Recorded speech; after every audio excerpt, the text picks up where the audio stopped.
Okay, I'm gonna let everybody in now.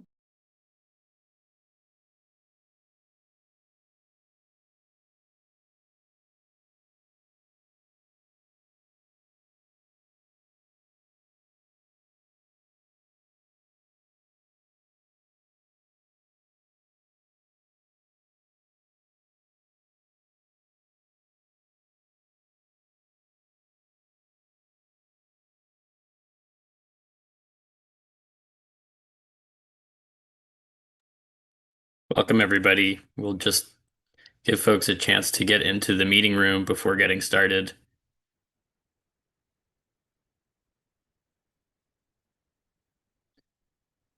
And Miss Lupley, just let me know when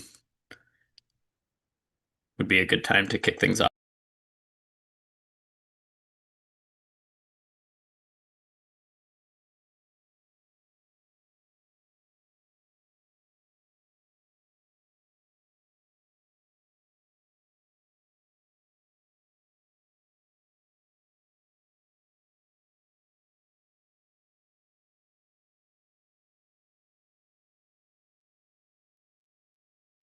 Good morning. Everyone is in from the waiting room. Thank you.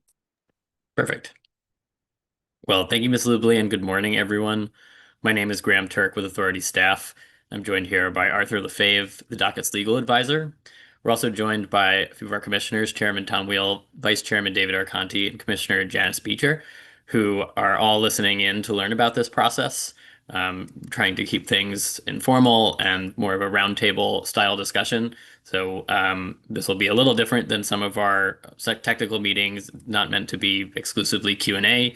We'd really love for everybody to participate and learn from our presenters. Today is Tuesday, November 18th, and welcome to the first technical meeting in docket number 120602 RE04, which is Pura's docket to amend the Standard Service Procurement Plan in accordance with the legislature's requirements put forth in Public Act 25-173.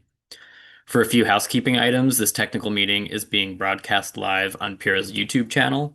The recording of the live stream can be found there after the meeting. We're also joined today by a court reporter who is transcribing the meeting, and that transcript will be available on Pura's website following the meeting as well. As such, if you have a question or comment throughout the technical meeting, we ask that you make sure you are identifiable by name and affiliation, as we will record that in the transcript.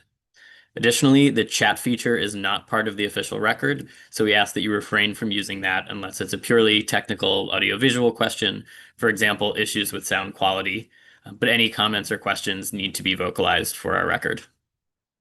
We have several presentations today, followed by public comment, and then a roundtable style discussion on some of the docket's key issues, in particular those addressed in the most recent round of written comments.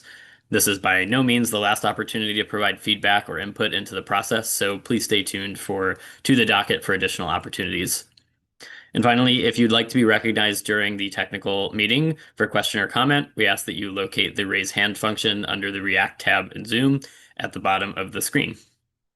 So with that, we can get into the agenda, starting with a brief overview of the docket objectives and context, and I'll ask that Ms. Lupley pull up the slides, please. Great. So here's our agenda for today's meeting. I have a few slides to get us started just to provide context on this docket and some of the objectives for today's technical meeting. We'll then have the EDC's UI and Eversource present on the current standard service procurement process as just a way to provide everybody some information on how it works today, followed by a presentation by Mike Webb on the use of PPAs, and then by Bob Keene on risk mitigation provisions relating to heat pump related load. We'll have public comment come after that, a little unconventional going earlier. I just wanted to make sure if there are members of the public here and they need to get out, that they can comment before a break. Then a 10-minute break, and then finally our discussion, which we're expecting will take two parts. First, just to discuss some of the specific recommendations put forth in the most recent round of written comments, and then on more general topics that are not addressed in those comments, just any other things related to this docket. Next slide, please. So just for a little bit of timeline on where things stand in the proceeding, this is our technical meeting that we're holding after the second set of written comments. There are no additional set written comments that are on the schedule, but depending on the contents discussed as well as further investigation, we might issue another round in addition to some interrogatories. The procurement plan is due to be submitted to PURA by February 15th, 2026, at which point commissioners and decisional staff will review the amendment and make modifications as needed prior to approval. Next slide, please. So a little bit of the legislative context. I mentioned that this docket was launched in response to Public Act 25173, specifically Section 31. I'll read this aloud just so that it's in the official transcript. But from that section, the procurement plan shall include a provision requiring each electric distribution company, individually or jointly, to develop and maintain the ability to engage in dynamic market purchases for not less than 25% of the standard service load in a flexible manner. Just skip forward to the next quote. And then dynamic market purchases means the purchase of energy capacity or other market products necessary to serve standard service electric load using market purchases in the regional independent system operator markets, financial contracts, or other variable procurement techniques. And this is also subject to what the legislature defined as a risk mitigation provision. We can go to the next slide, please. And for that, for some information on that, they provided the following. Such proposed amendment shall include direction to each electric distribution company regarding the circumstances under which dynamic market purchases should be exercised, including a requirement that the ability to pursue the procurement as described in subdivision 1 incrementally increase or decrease over time based on any demonstrated benefit to ratepayers. And finally, there is this risk mitigation provision that is meant to guide under which parameters dynamic market purchases should take place. So I know that was a wordful, but I just wanted to make sure everybody had the legislative language that was the impetus for this docket. And our goal, as you'll see, I think in the next slide, is to really adhere to that legislative intent to make sure that whatever procurement amendment comes forth out of this process really matches what the legislature was hoping to see in terms of changes to this process if necessary. So just to review that, the docket objectives really are to enable the development of the proposed amendment in accordance with those requirements. And then once that plan is submitted, for the authority to review and approve as needed that procurement plan. And it's a little unconventional in that for this docket specifically, I'm serving as the procurement manager and will be submitting that plan, and then separate authority staff will be reviewing it and will receive the final vote of our commissioners prior to approval. And finally, this is, though not necessarily specified in Public Act 25173, in the existing statute, there's a presumption and a requirement that standard service meet these three objectives, which are to reduce prices or ensure that rates are just and reasonable, that they're stable, and that they reflect wholesale market prices generally. You can go to the next slide.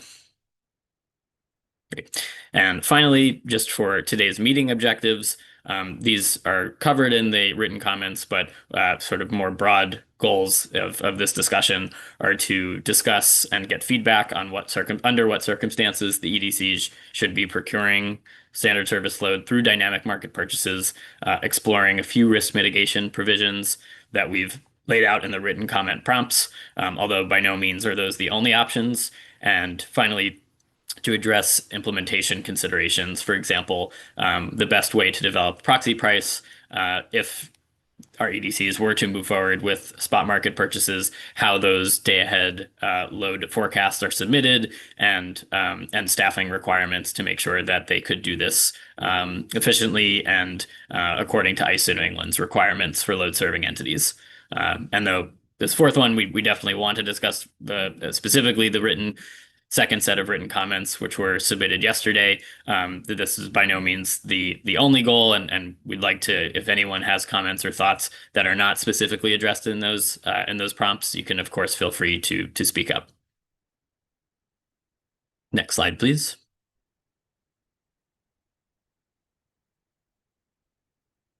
Great. So with that, I'll turn it over to Eversource NUI to present on the current standard service procurement process.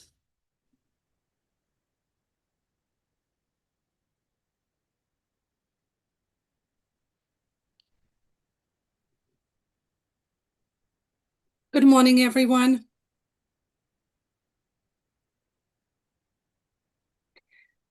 Good morning, everyone. My name is Katarina Miller. I'm a manager of electric supply at UI. First, Mr. Chair, Vice Chair, Commissioners, and everyone on this technical meeting, thank you for the opportunity for the EDCs to present at today's technical meeting. Docket number 120602, REO4, peer review of procurement plan amendment pursuant to Public Act 25-173. Next slide, please. Today, I will walk you through the standard service process, procurement mechanism, market challenges, and what we see coming in the future with help of Mr. Littlehale from Eversource. Standard service is a default load supply for customers who don't select retail suppliers. This supplies primarily to residential, small commercial, and industrial customers in Connecticut. If a customer doesn't make a choice, Eversource or UI provides standard service under PERA's oversight. This ensures reliability and compliance with state regulations. Next slide, please. What is standard service? Customers in Connecticut have the option to choose a retail supplier, but if they don't, they receive standard service supply. Currently, about half of Eversource and UI's load is served this way. The chart here shows historical participation trends. Notice how participation dropped when the EDCs enter into long-term contracts and then gradually recovered as procurement strategies evolved. Prior to 2012, Connecticut used a 3-year laddering model for long-term procurement of standard service power in comparison to 6 months now. The laddering method was in place roughly from 2006 to 2012, following the earlier transitional standard service period. It was eventually replaced because it limited flexibility and prevented customers from benefiting from falling wholesale prices around 2009 and 2010. After 2012, the state shifted to short-term procurement, 6-month rate periods, under a new power procurement plan managed by PERA. Next slide, please. How standard service is procured. The EDCs do not own generation and do not act as an energy suppliers. Instead, they contract with wholesale power suppliers to provide full requirement service. This means suppliers cover all energy needs, capacity, ISO New England charges, and renewable portfolio standards, also known as RPS. We use a tranche approach, purchasing in smaller segments at regular intervals to produce price volatility. The EDCs have been providing procurement services and market prices. We essentially aggregate those together from the various tranches that we enter into. What I mean by a tranche is essentially dividing 100% of the load into 10% tranches. In Connecticut, rate changes twice a year, January and July, and we conduct 4 procurements annually under PERA's direction. Importantly, standard service is a pass-through cost, and EDCs do not earn a profit from this service. Next slide, please. So the procurement plan serves as a guiding document established pursuant to legislative requirements. The EDCs are required by Connecticut General Statute 16-244C to provide a full requirement electric service. The EDCs, wholesale power suppliers, and the PERA procurement manager follow the processes outlined in the plan approved by PERA in 2012 and subsequently amended in 2018. Similarly, the newly amended and approved procurement plan will serve as a guiding framework going forward. In Connecticut, procurement levels are determined under the guidance of the procurement manager. These levels may vary from period to period, but they establish the quantities we target to purchase. Prior to releasing a request for bids, we review, confirm the levels with the procurement manager, who provides direction on a maximum amount we authorize to procure. Paris procurement manager oversees the entire process, including RFP development, procurement schedules, bid evaluation, and issues approval of winning bids. The Office of Consumer Counsel also reviews bids and provides input. This is also accomplished alongside with consultants, and this collaborative oversight ensures transparency and protects customers' interest. Next slide, please. Here you can see an example of laddering of suppliers' bid on 10% low tranches during each procurement, which helps spread risk and stabilizes prices. Full requirement service energy. It includes energy capacity, renewable compliance, also known as RPS or ACPs, ISO New England ancillary services and charges, and supplier risk premium. The procurement schedule is structured to align with rate changes and market conditions. Prior to 2012, Connecticut used a 3-year laddering model for long-term procurement of standard service power. This approach involved overlapping wholesale contract extending over several years. So now I'm going to provide a little more detail about these products that are listed on the right side of this slide. Load following energy, what is it? It refers to electricity supply that adjusts continuously to meet changing customer demand. For example, when I turn on lights, demand increases. When lights are turned off, demand decreases. Supplies are required to meet this variable demand at all times. Under Connecticut's Renewable Portfolio Standards, RPS, supplier must ensure that minimum portion of their full requirement comes from renewable energy sources. Capacity. Capacity represents fixed payments to ISO New England to guarantee sufficient resources to meet peak demand. ISO charges, also known as ancillary or reliability charges, cover additional costs to maintain grid reliability and operations. Finally, suppliers include a risk premium in their pricing to account for market uncertainty as they purchase commodities at unknown prices and quantities while also ensuring profitability.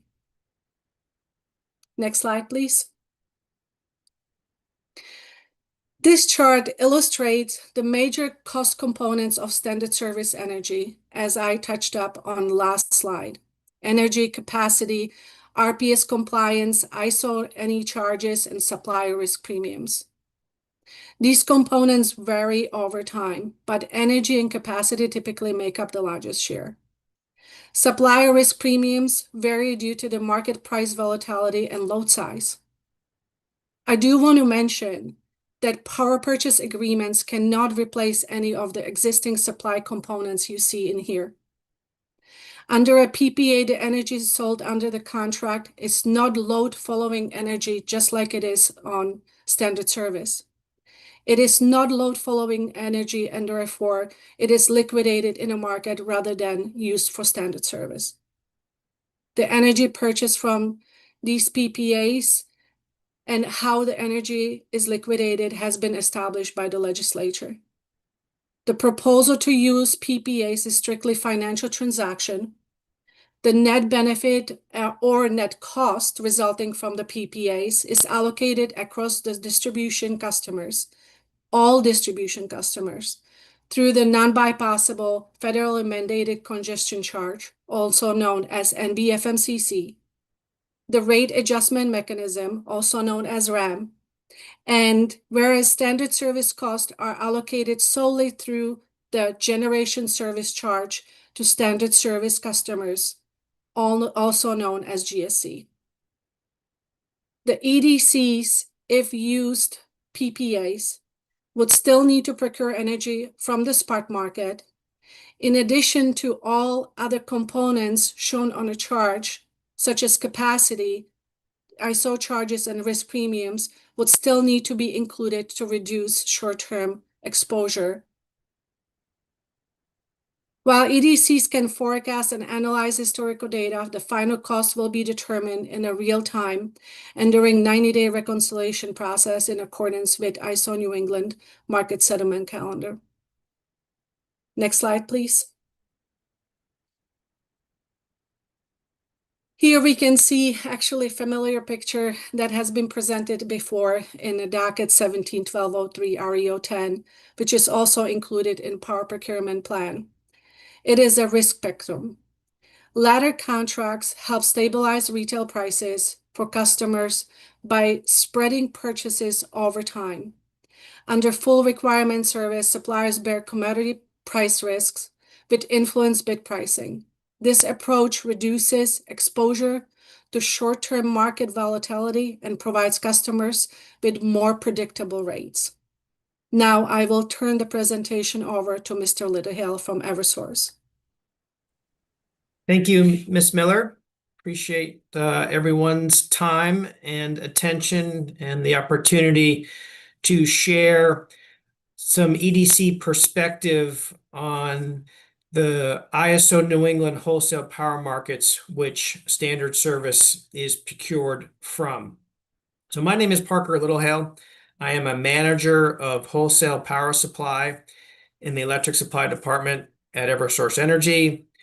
Me and my colleagues are responsible for procuring default service electric power supply for Connecticut, New Hampshire, and Massachusetts customers who have not chosen a competitive power supplier and remain on standard service. As I mentioned, we feel like it's appropriate to spend a few minutes offering our observations on the New England wholesale power market, as these market dynamics have a significant impact on the ultimate standard service rate. Next slide, please. The New England power market is administered by ISO New England, and it is a power market that is dominated by natural gas-fired generation, producing just under 50% of the megawatt hours consumed in the region on an annual basis. Furthermore, natural gas-fired generation is the so-called marginal fuel, meaning that it's the unit that sets the wholesale power price in the vast majority of hours, as it's the unit that balances demand and supply in the region. According to ISO New England data, in 2024, natural gas was the marginal fuel in over 80% of the hours. So what that means is when the cost of natural gas is high, power prices are high, and vice versa. And one of the significant challenges of the region is it's considered pipeline constrained. And what that means is during the winter, when homes and businesses are heating using natural gas, there's typically not enough infrastructure to heat the homes and businesses and run the power plants during typically December, January, and February, which ultimately leads to the highest price months that we see here in New England. There are really no immediate remedies for bringing additional gas supply into the region. There have been various attempts to expand gas pipeline capacity into the region, and for the vast majority of those efforts have been unsuccessful. So during the winter, the region relies upon global LNG, which is liquefied natural gas, to balance demand and supply.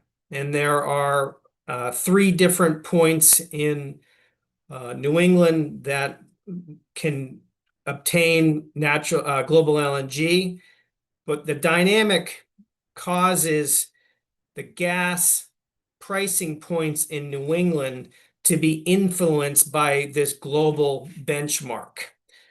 And you typically see a diversion between a New England natural gas price and the so-called Henry Hub, which is a domestic price point in Louisiana. Next slide, please. So what we have on this slide, it shows a correlation between natural gas prices and electricity prices in New England. The blue line is the wholesale power price expressed in dollars per megawatt hour. And the yellow line is natural gas prices expressed in dollars per MMBTU. Points that jump out to me when I look at this chart is number one, you see the tight correlation between these 2 commodities. And again, the power prices follow the natural gas prices. You also see that winter price spike dynamic that I talked about in the previous slide. Now, some winters are more pronounced than others, but nonetheless, you can see in that December, January, February timeframe, every winter there's a price spike. And obviously, the big spike in 2022 timeframe was as a result of the Russia-Ukraine war. In response to that, Europe reduced their imports from Russia for oil and natural gas, and global LNG, primarily from North America, filled in that void, and that caused the global LNG price to increase significantly, which rippled through to us here in New England. And obviously, much of these markets are weather driven as well. Last winter in particular was a colder than normal winter, and that showed up in both the gas price and the power price. Next slide, please. So, our observations on how the markets impact standard service. Again, as I mentioned, the region is heavily dependent on natural gas supply, and the lack of pipeline infrastructure can cause volatile natural gas prices and therefore power prices, which translate to standard service prices. From our perspective, natural gas will remain a critical component of the fuel mix for the foreseeable future. As Katarina mentioned earlier, part of the full requirements product includes the renewable portfolio standard obligation charges, which adds over a cent per kilowatt hour to the typical standard service rate period. There are continuing changes to the New England wholesale power markets. Most recently, ISO New England is undertaking a fairly significant change to their capacity market, which can have ripple impacts on their standard service rate. Katarina, in her presentation, talked about the market volatility impacting the supplier risk premium. Again, the supplier risk premium is what the wholesale suppliers include in their wholesale bids to be compensated for accepting both the price and volume risks for the 6-month standard service timeframe. And those supplier risk premiums can fluctuate depending on the varying degree of volatility that is currently in the markets. The wholesale suppliers also accept the load risk of suppliers coming on and coming off default service, and that can impact standard service pricing. What will the future bring as far as new supply into the region? As many on this call are aware, there's been a concerted effort over the past 5 to 10 years to facilitate the financing of new clean energy resources. The utilities on this call today are the counterparties to many of those PPAs to bring on resources like offshore wind and others. It's no surprise that those have had varying degrees of headwinds for multiple reasons, including at the federal level in response to the recent Trump administration taking power earlier this year. So, where the new supply will come, is an open question. There's also, on the demand side, electrification, electric vehicles, heat pumps, etc., AI-driven data centers, so it's a really push and pull on where, power demand will go in the future. And that does also impact the standard service rate via the wholesale power markets. Next slide, please.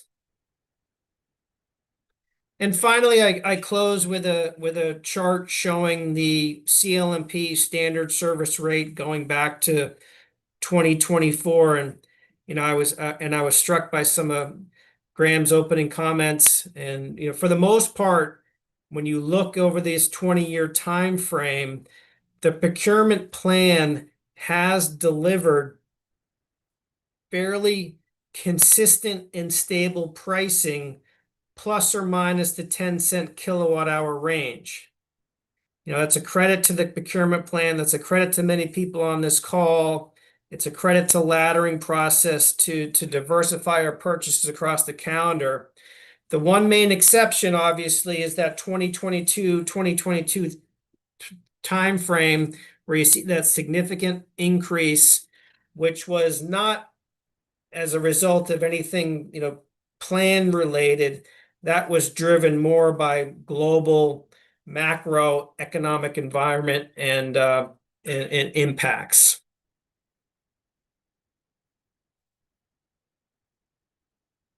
So let me pause there. That's the end of the EDC prepared slides, and I believe we're open to questions. Is that right?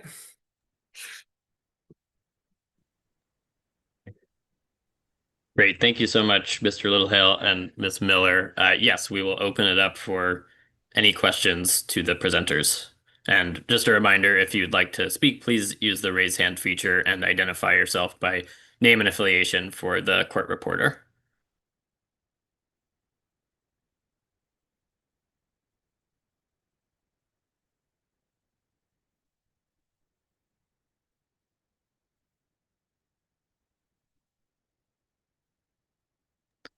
Well, I'm not seeing. Oh, I see one hand. Yes.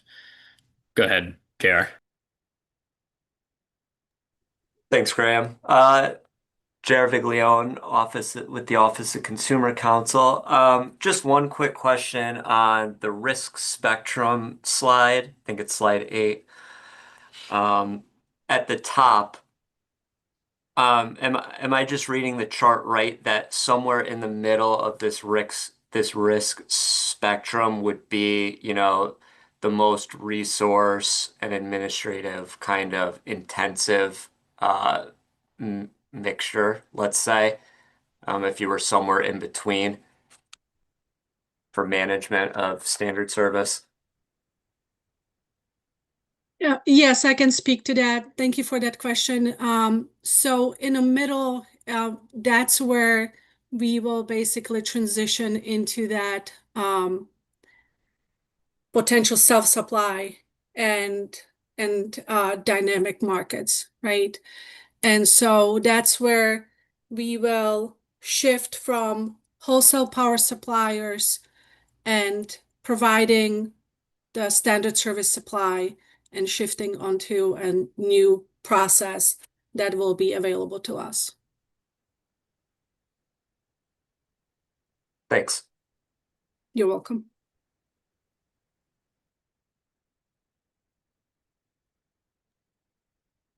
Great.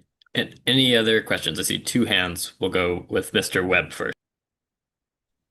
Hi. I guess I have a question about this chart and whether or not do you think it sort of creates a bit of a dichotomy between either full requirements contracts or spot market purchases? And it's my understanding that the legislation kind of suggested that any sort of financial contract or energy product could be used for procurement purposes. And so I guess I'm just wondering, how do those other products fit onto this? Because that obviously kind of changes it from like a left-right to a much more kind of multi-dimensional set of potential approaches to procurement. And so what do you think that means for risk, and what implications does it have for procurement? Ms. Miller, would you like me to? Go ahead, Parker. Yeah, Mr. Webb, I think there's some varying degrees of,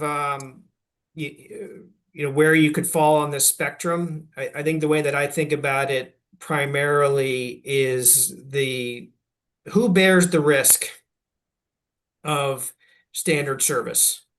And when we say risk, we're mostly talking about price risk, but it also includes load risk.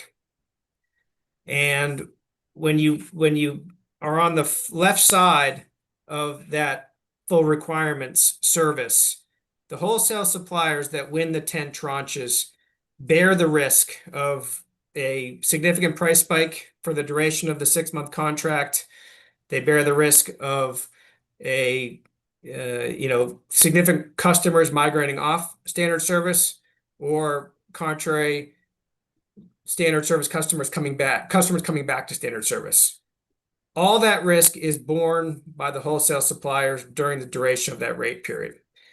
As you move to the right, whether it's self-supply, whether it's some sort of a fixed contract, you're ultimately shifting that risk, which the wholesale suppliers are compensated for. You're shifting that risk away from the wholesale suppliers, ultimately to customers. And that becomes a decision, a public policy decision from our perspective, on who should bear that risk.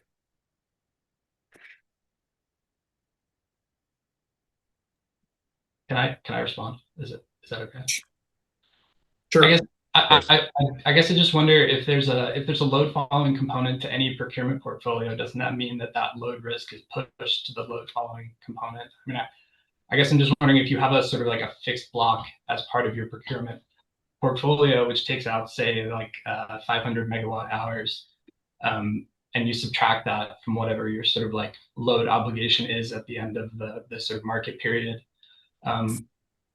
Couldn't that volume risk would still stay with the wholesale suppliers? They could continue to be compensated for said volume risk, but you could potentially incorporate some of these sort of lower cost options for reducing load, like use of the Millstone contract, for example. I mean, I think there's a number of different ways to where you fall on this spectrum. I think we're just trying to point out where we currently fall, and any movement from the full requirements to the right in varying degrees will impact that risk in a shifting of that risk from the wholesale suppliers to a varying degree to customers. And we can have that conversation about the varying strategies, but what we're trying to just display with this graph is it's a spectrum of solutions, and each point there's various trade-offs that need to be made. And I would like to just add, thank you, Mr. Lauderdale. I just would like to add, in my presentation earlier, as I have mentioned, those power purchase agreement, although it's power purchase agreement, it's not load following energy. And because of that, the EDCs cannot use it for standard service supply. In order to use PPAs, it will be only used as a financial transaction, which will be shifting the cost or benefit from one customer's group to another. Thank you, Parker, for your response. Katarina, I guess I'm just wondering if is that really true? I mean, I understand that it's not load following energy, and I understand that it's a contract for difference, and then that means that like the process of reconciliation of the alerts load serving entities, you guys buying the energy, and then reconciling yourselves with Millstone or Dominion has an extra step or two attached to it, but I think functionally it would allow you to step into the spot market with a price cap attached, right? And so, like, I guess what stops it from being usable? Is it the fact that there are, like, can ISO not subtract the fixed value that you're proposing or that could potentially be proposed from the total load obligation before handing it off to the system that we currently use? Great question. It's and appreciate that. Thank you. The reason for that is because the way it's the asset is registered with ISO New England. Unlike standard service and last resort, those assets are actually registered under UI as an asset when we actually contract with Constellation or any other suppliers, you name it. Then what we do, we actually register that asset with ISO New England. For Millstone, it's a little bit different. The process is different. The registration is different. Then we also don't own the entire capacity of Millstone, as you are probably aware. We only have a portion of that capacity. Approximately between both EDCs, it's approximately 9 million megawatt hours. But again, it's the process, it's the way that the asset is registered with ISO New England and ISO New England settlement. That's what is resulting in this.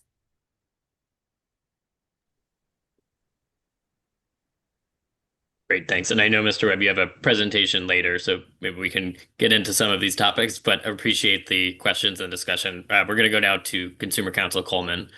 Thank you for your patience. Sure. Thanks very much for having me, Claire Coleman, Consumer Counsel. Great, helpful presentation and overview, and thanks for convening everyone today for this important discussion. Actually had a similar theme to Mr. Webb's in terms of exploring the risk spectrum a little bit, and I thought Parker, Mr. Littlehale, for being formal on these presentations. I thought that it might be helpful for stakeholders to hear, given that Eversource does currently do some self-management in particular circumstances, and we're discussing the expansion of that role. I thought it'd be helpful for everyone to hear any insights or perspectives or lessons learned you might have in terms of the impact of self-supply on sort of evaluating risk. And, one particular question I had was, in your experience when engaging in self-management, how does that impact that supplier risk premium tranche that we saw? I think it was slide 7 that broke it down. Are you seeing a difference there in how much risk premium is being embedded? Yeah, sure. Would you like me to talk about the New Hampshire experience or primarily with that where we're doing self-supply? Sure. New Hampshire, or, there have been some points in time where you've done self-supply for Connecticut as well. Yeah, that's right. The most recent self-supply in Connecticut was in response to a failed solicitation in that height of that volatility, 2022, 2023 timeframe, where we didn't have enough bids. The bids were not reflective of our opinion of the underlying wholesale market conditions. So we kind of on an emergency basis did self-supply for would have been first half 2023. In a recent New Hampshire example, which may be more relevant for this discussion, the New Hampshire PUC has ordered PSNH and the other utilities in New Hampshire to self-supply as part of the normal course of default service procurement. And they have taken a very streamlined process in increasing that self-supply percentage in various small increments, starting at about 12.5%, increasing to 30%, and then up to 50%. And the way that the process works is we release an RFP and we accept wholesale supply bids for 50%. And those bids are, full requirement service. So it's all the products that Katarina talked about, load following energy, capacity, ancillary, supplier risk premium, etc. And then PSNH has kept 50% for what was considered self-supply. And we are working our way through that process. It's been going on for a little over a year now.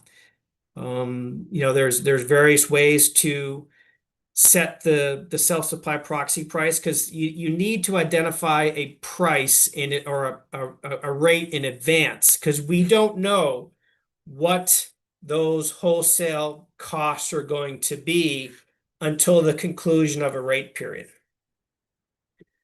So you have to come up with an estimate in advance. And it's a very challenging number to nail down exactly. So you have to come up with an estimate. In New Hampshire, we're following a prescribed methodology to set the self-supply proxy price, which ultimately works into a rate. And then at the end of the rate period, you're able to determine, was it cheaper to procure from the wholesale power market, or would it have been cheaper to accept the wholesale supply bids? And the data is very limited so far. We've done 2 rate periods. We're in the middle of our 3rd right now. So the jury is still out, frankly. I think what we've learned so far is takes small incremental steps to increase the self-supply percentage. I think that's very valuable. There's 2 schools of thought of setting the self-supply proxy price. Do you want to be aggressive and set that self-supply proxy price low so you recognize the savings immediately? Or do you want to be conservative and wait until the end of the rate period, where you can have the opportunity to reconcile the costs and then return either dollars saved or under collections in a subsequent rate period?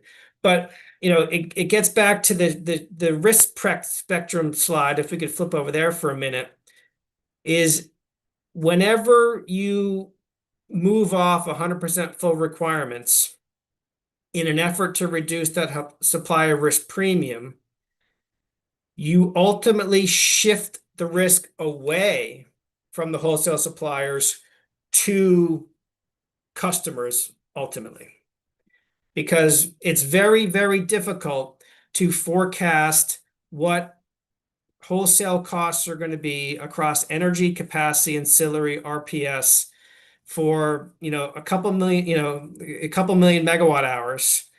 And so you're going to be high or you're going to be low, and then those costs either need to be returned to customers in a subsequent rate period or collected in a subsequent. So that's the trade-off. And right now we're in the purple in Connecticut.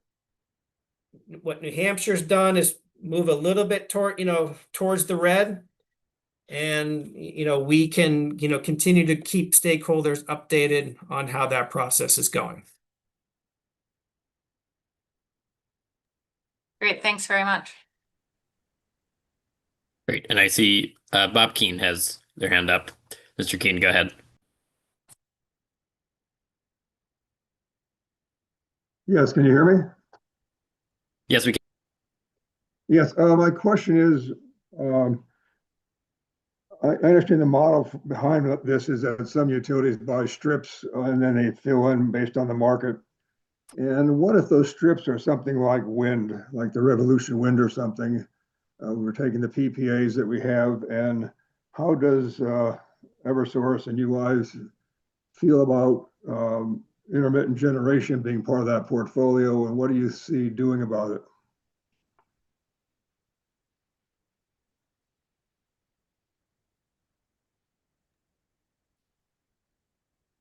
So I believe that Ms. Miller touched upon some of this, and the way that Mr. Keene, that it's currently working right now is any energy that the utilities are taking from the PPAs, whether that be the Millstone PPA or, if and when Revolution Wind reaches commercial operation, those megawatt hours are not being used for standard service.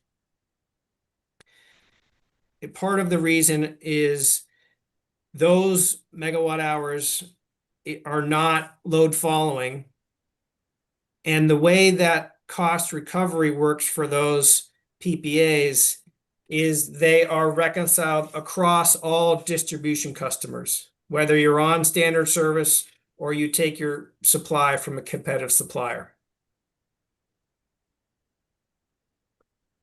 So currently, at least in here in UI and CLMP, we're not using any of those megawatt hours from the PPAs to serve standard service. Isn't the objective, though, to do that more? That was the subject of the bill, to place the PPAs in the standard service. And maybe right now you don't need those, but at some point there's going to be an increasing percentage of just not dispatchable intermittent resources that make this more difficult. I'm just trying to see if this is what the plan is, or some vision of what this might be. So, Mr. Keene, my understanding is we're here to talk about the current process today. Okay. And where the plan will end up in, as Mr. Turk mentioned earlier, that amendment is supposed to be filed in February of 2026. Okay. So I defer to, the timeline on that process. And I think our objective today is try to educate stakeholders on what's being done currently. Okay, so the plan today is not to put those in the portfolio, is it? Okay. And yeah, Mr. Keene, I could just jump in there. So the act, in addition to the section that I had read, which really covers the use of these dynamic market purchases, there is another section of the bill that enables the use of nuclear PPAs for standard service, but it doesn't require it. And so while I'd say that it's certainly part of this docket to consider all options related to amending standard service to try to improve outcomes to the extent possible within a reasonable amount of risk, that it's not necessarily the case that we have to pick or have to move forward with use of those PPAs for standard service load. Okay, thank you. Sure. Chairman Wheel. Thanks.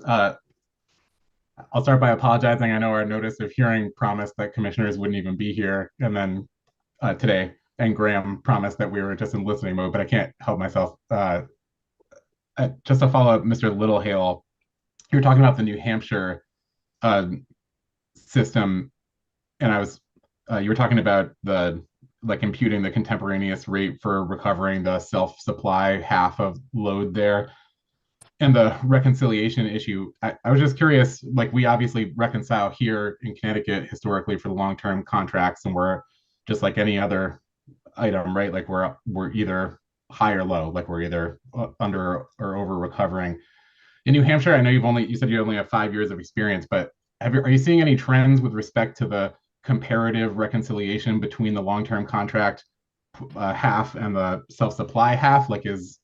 Are you are you more wrong? Not imputed, not placing any blame, but is the overall kind of regulatory environment in Connecticut, in New Hampshire, less accurate with respect to the self-supply half? And as a secondary question, does it trend more towards over or under recovery? Yeah, thanks for the question, Chairman Wheel. And and just to clarify, we've been doing self-supply in New Hampshire for about 1 year. We began in August of 2024. So we're currently in our third rate period of self-supply. So it's the way that I think about it is that there's 2 points of comparison. Number one, you compare the self-supply proxy price that was set in advance of the rate period, and then you compare that to, at the end of the rate period, what did the market costs turn out to be? And then another point of comparison is you compare the rejected tranches that you would have accepted under 100% self-supply to the self-supply cost. So there's a couple of different points of comparison. But if we take the first one, because I think that's the generous of your question, we in New Hampshire are following a New Hampshire PUC prescribed methodology on setting the self-supply proxy price. And it gets back to that aggressive versus conservative. And what we've seen so far is that New Hampshire PUC prescribed methodology is on the aggressive side. So our self-supply proxy price has come in low compared to the market costs, which leads to an under collection, which needs to be recovered from customers in a subsequent rate period. Now, if you take the second comparison, the market costs versus the rejected tranches, there we've seen that the market costs have come in lower than the rejected tranches from suppliers that otherwise would have been selected.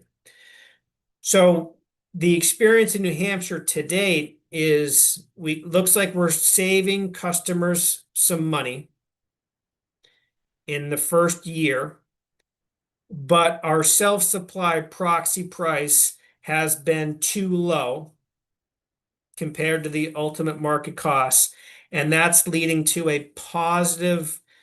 It's called reconciliation in New Hampshire, but it's considered like a true up here in Connecticut, which adds as an adder to the ultimate bill. Thanks. And does that include carrying costs in New Hampshire as well? I believe it does, yes. Okay. Now, one last point on New Hampshire. The load in New Hampshire is much smaller than the load in Connecticut. So the load's smaller and therefore the dollars are smaller. Right. So the more, again, not ascribing any, I did understand that you're using a PUC prescribed methodology, but so when I say wrong or right, I just mean like anytime you're kind of imputing a contemporaneous recovery cost, you're guessing, right? Like how much. But the more wrong you are in when you have larger load, the more it's going to cost, or benefit which depending on which side of wrong you were. Is that? Yeah, that's exactly right. I mean, it's I have a high degree of confidence in my colleagues and both here at Eversource and UI, but any expectation that the utilities could come up right on the dot about what costs are going to be over a 6-month time frame is frankly unrealistic. So whether that's going to be an overcollection or undercollection, it's tough to say, but it's just the nature of the business. These are a lot of customers. It's a healthy amount of time. Costs are volatile. Okay, thanks. I'm sorry, Mr. Turk, I promise I'll stay quiet for the rest of the meeting. Thank you. No problem at all. Mr. Palkowski from Eversource.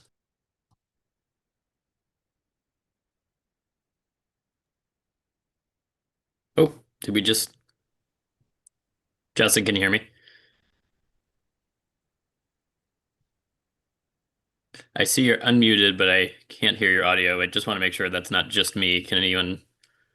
Yeah, Mark, it's are you not able just to you. hear? I cannot hear Mr. Polkowski. Got it.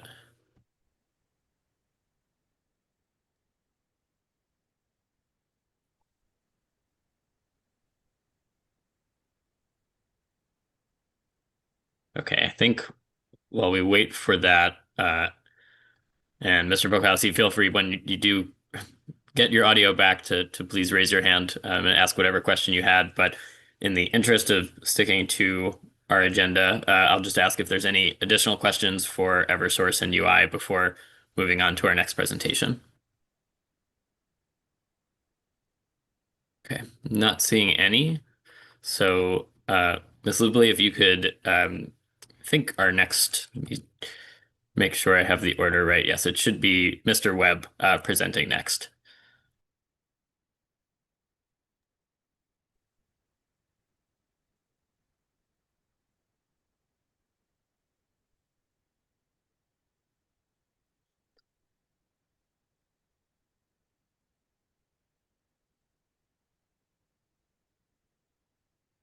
Great. Take it Okay. away. Take it away. Hi, everybody. My name is Mike Webb. I'm a ratepayer who has been self-educating himself on, well, with the help of people who know more than I do, on procurement in Connecticut. And professionally, I work in research for the state. And prior to that, I worked as a postdoc on grants funded by the EU focused on inequality. So I have a pretty heavily quantitative background, which sort of helps when learning about this stuff. But I guess unlike anybody else, sort of just trying to make sure I have a strong sense of what's going on with procurement in Connecticut. Okay, so next slide, please. Okay, so I think this has sort of been brought up by the presenters from the utilities, but I thought this chart was a good place to start because it presents the relationship between standard service bid rates and volatility in the natural gas markets, which is actually something that we didn't see in those original charts, right? The blue line here is the Henry Hub natural gas price. I could have used the New England version, but this is really just to illustrate the connection between prices that we see in the bids that are made to standard service and the prices of natural gas. Between 2022 and 2023, we see this massive jump in prices, which is sort of illustrated by the very broad and much higher distribution of bid rates. I collected these bid rates out of the procurement docket, so I went through all however many documents it was like 35, and aggregated them to make this chart. And I think what this is really showing, and what I really wanted to emphasize here, is that a lot of the comments that have been written so far have talked about the way in which the current procurement process protects ratepayers from volatility.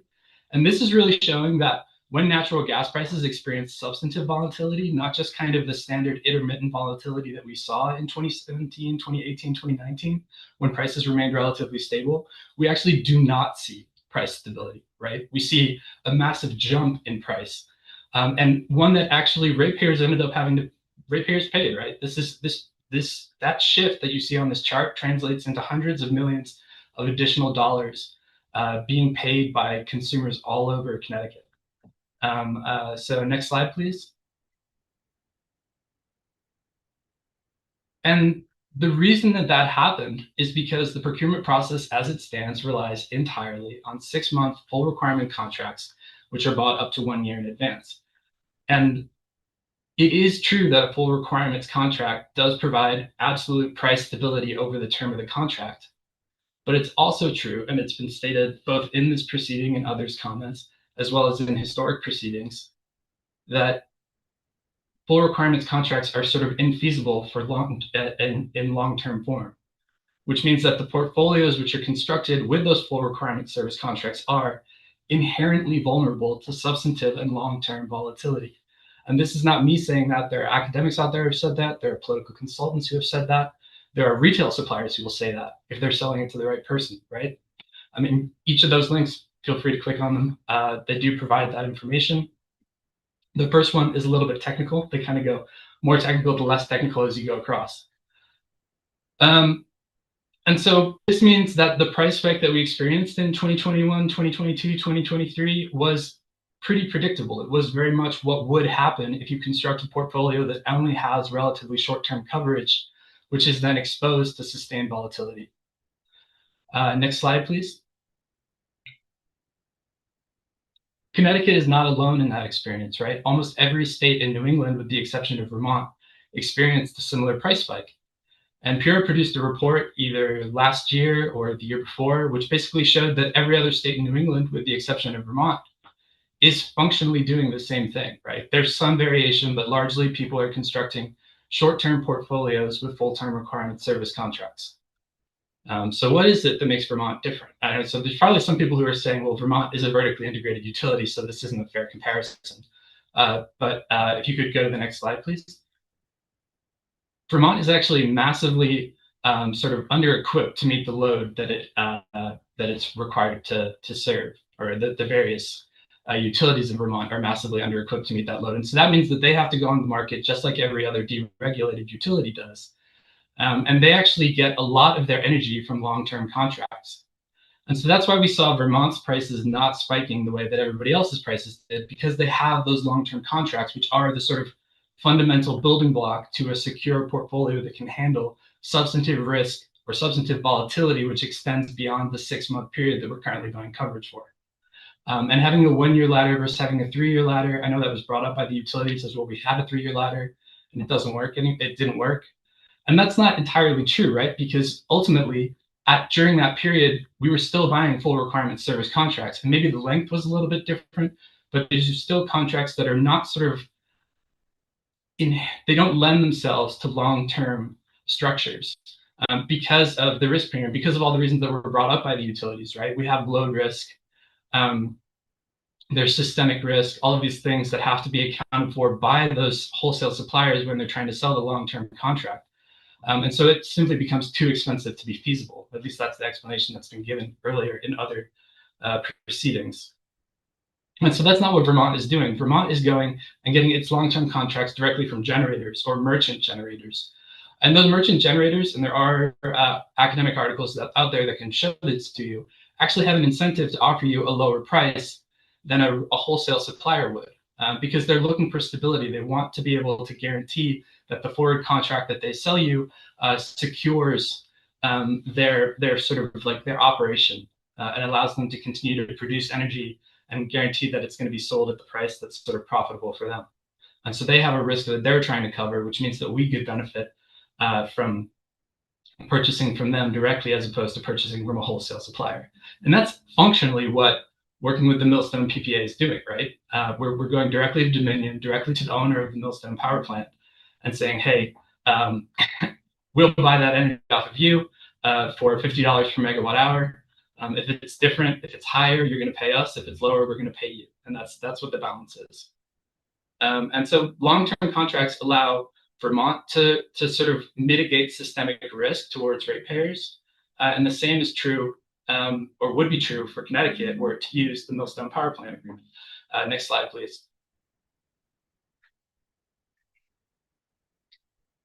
It's also important to emphasize the scale of the Millstone agreement, right? I mean, the Millstone power plant generates 30% or roughly 30% of Connecticut's energy, according to the Energy Information Administration. That's a massive amount of power, and it's often just referred to as a hedge that happens to be operating on the side of procurement.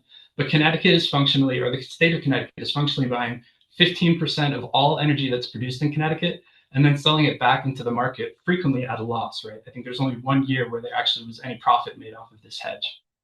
And that's done as an alternative to using it in procurement, which would have guaranteed a stable price through the price spike that we experienced in the last 3 or 4 years.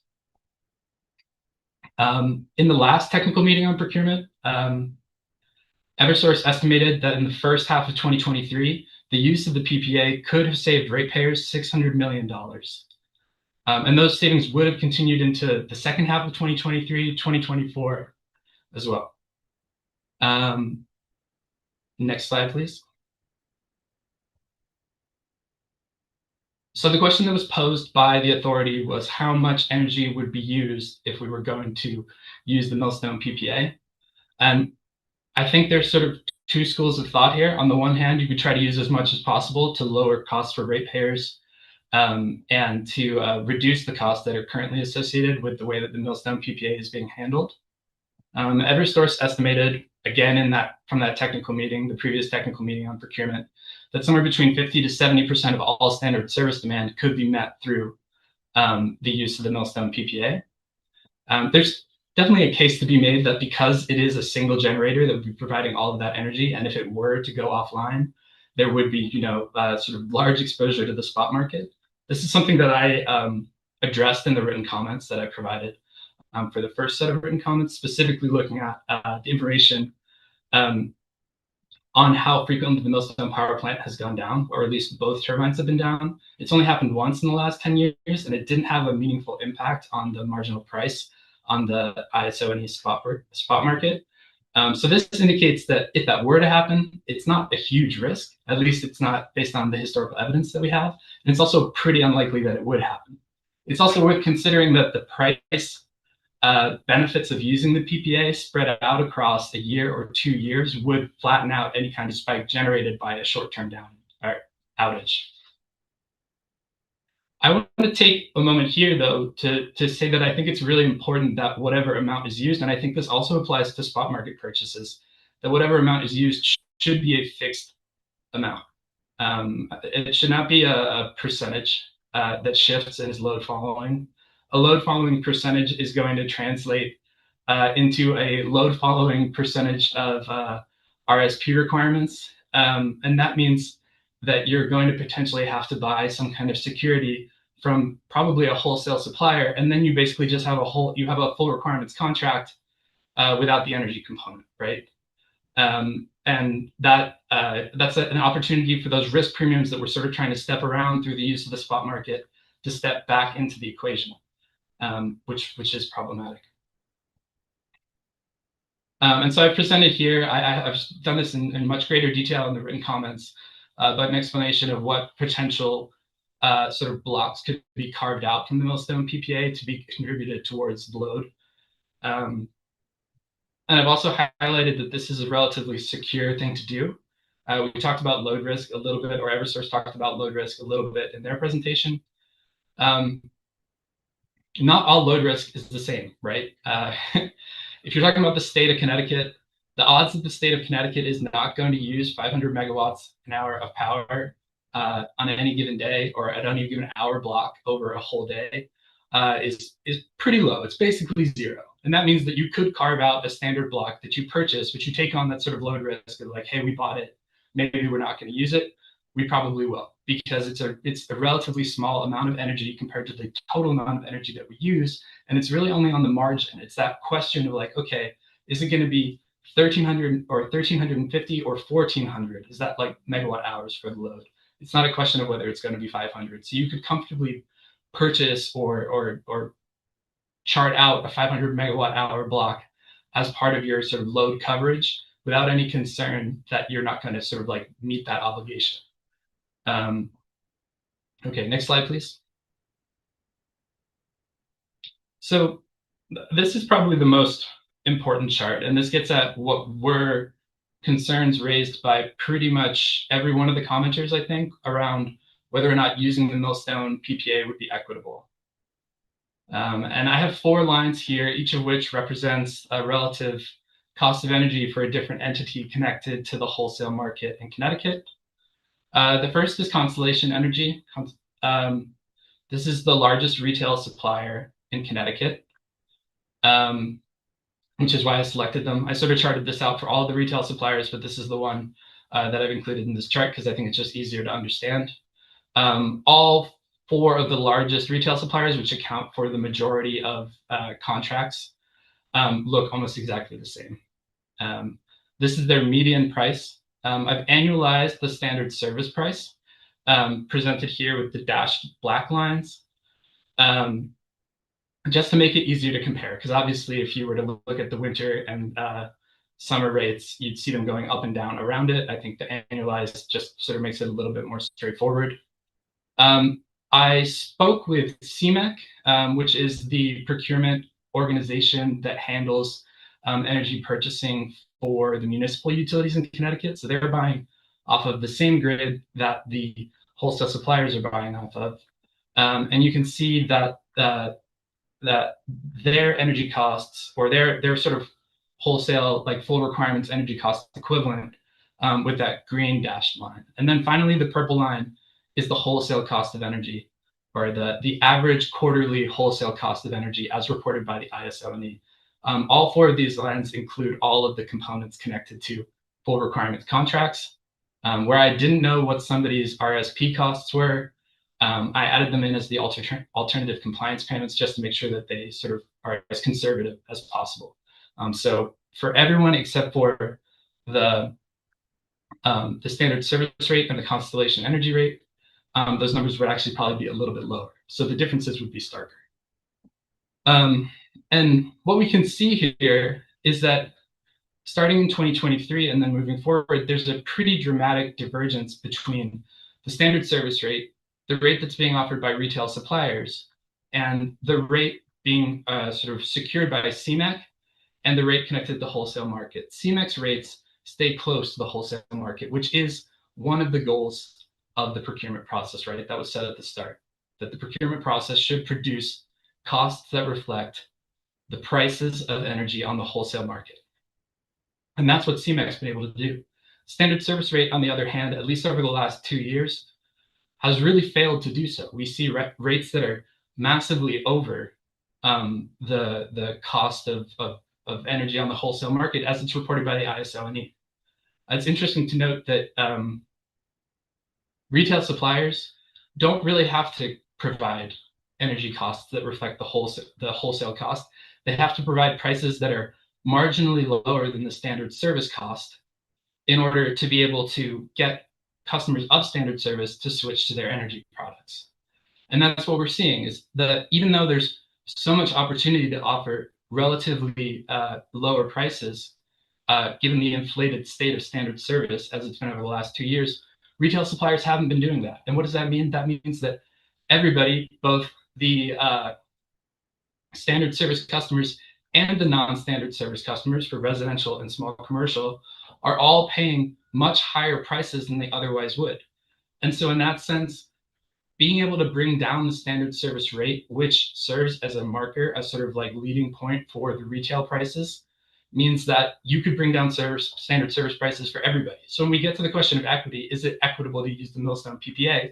Some people say, yeah, it could save money, it could bring greater stability, but would it really be fair for individuals who are not on standard service? And the answer is, I think, yes, because if standard service rates come down, then retail suppliers are going to have to compete against a lowered standard service rate, instead of sort of being able to benefit from the fact that the standard service rate has been artificially inflated. And this would, you know, I think sort of, I think it really addresses this issue of equity that people have brought up. It's like, is it equitable? And I think the answer is yes, it is, just to sort of reiterate. Okay, next slide, please. So to sort of continue to talk about the equity of using the Millstone PPA, this is the total cost associated with the Millstone deal through 2024. I took all this information out of the rate adjustment mechanism dockets.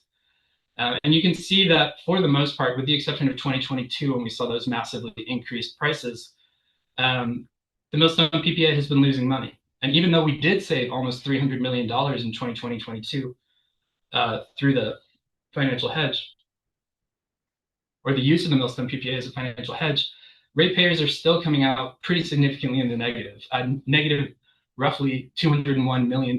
So that's $201 million in cost, in addition to the exaggerated prices of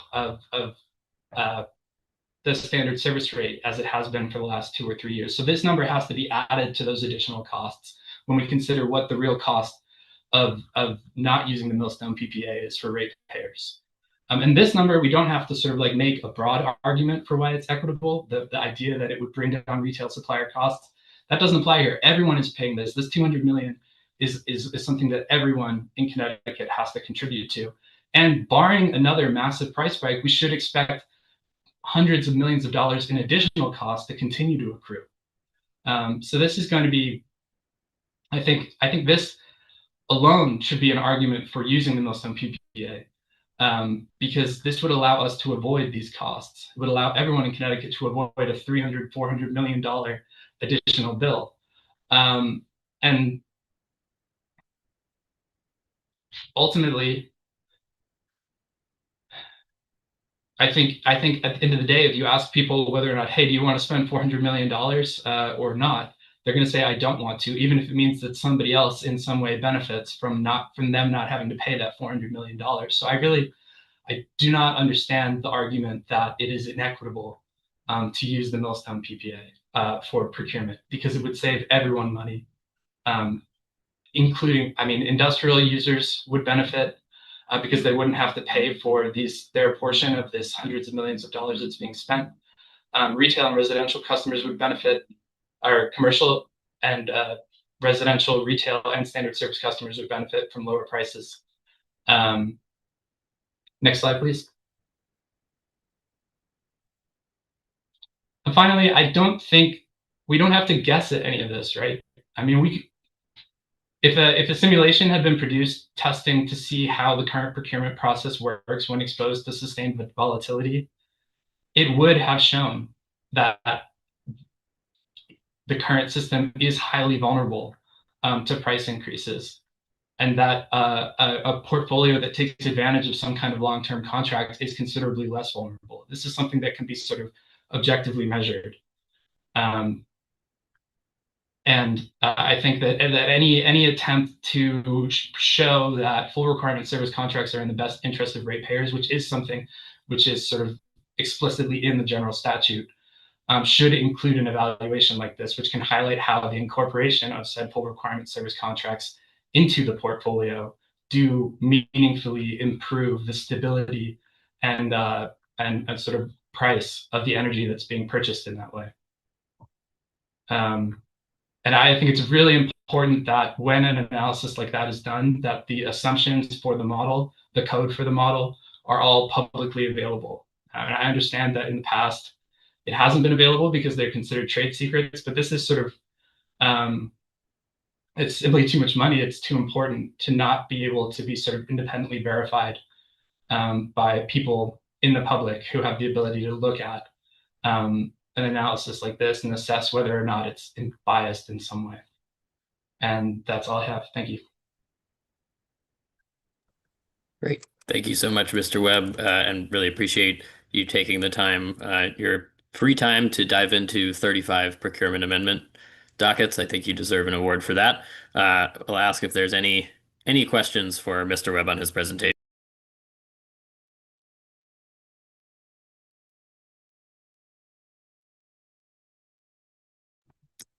I do have one, maybe as folks are maybe raising their hand to kick us off. So you mentioned you looked at the data on Millstone outages, how it coincides with market prices. I'm just wondering if you could expand a little bit about what you found in that analysis.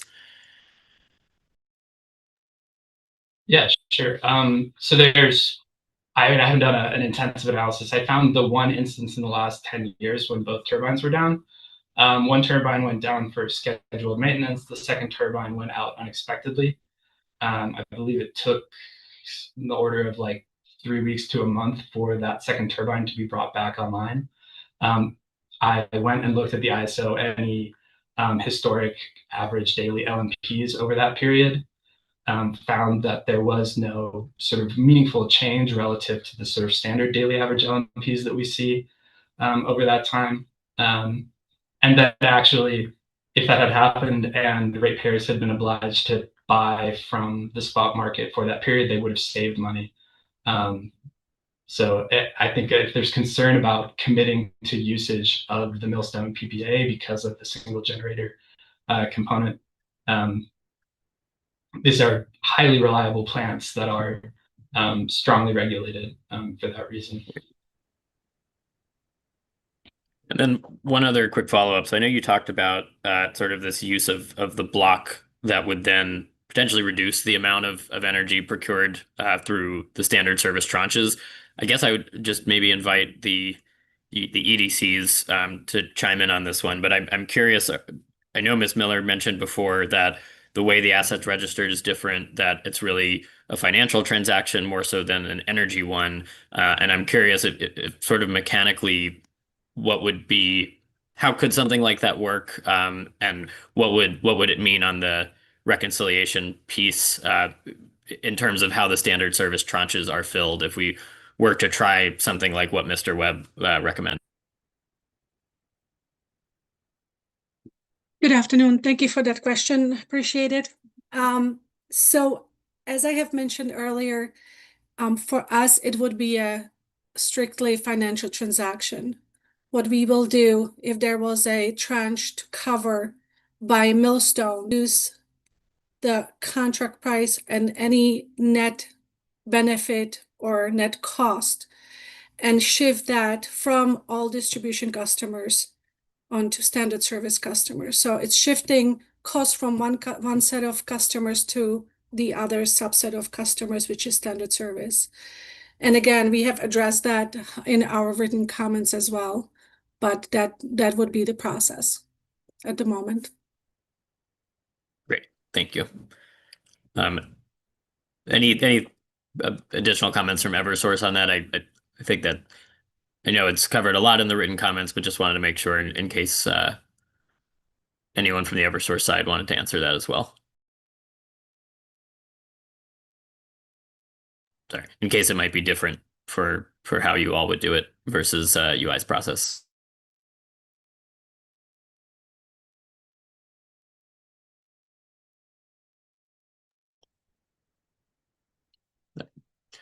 Not seeing anything there, so that sounds great. I think there was one comment in Deep's written submission, and I see Eric Annis here, and so I might ask Eric to come off mute for this one. But there is a comment around how. I'm sorry, I'm just going to find the quote on page 4 that using the nuclear PPAs would mostly be a transfer of benefits versus actually increasing value.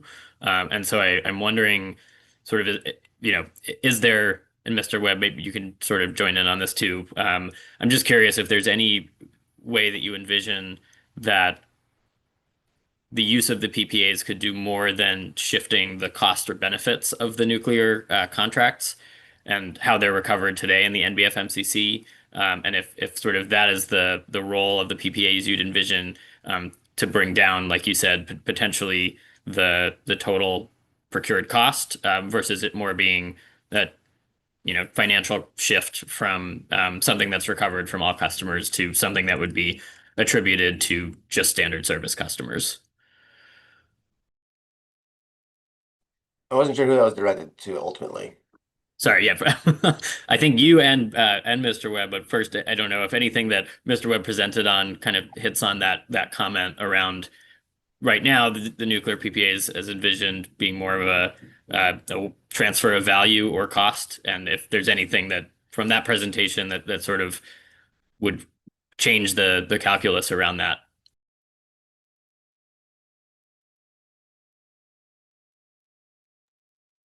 I'll jump in. What's your mate? Well, so Yes. Okay, so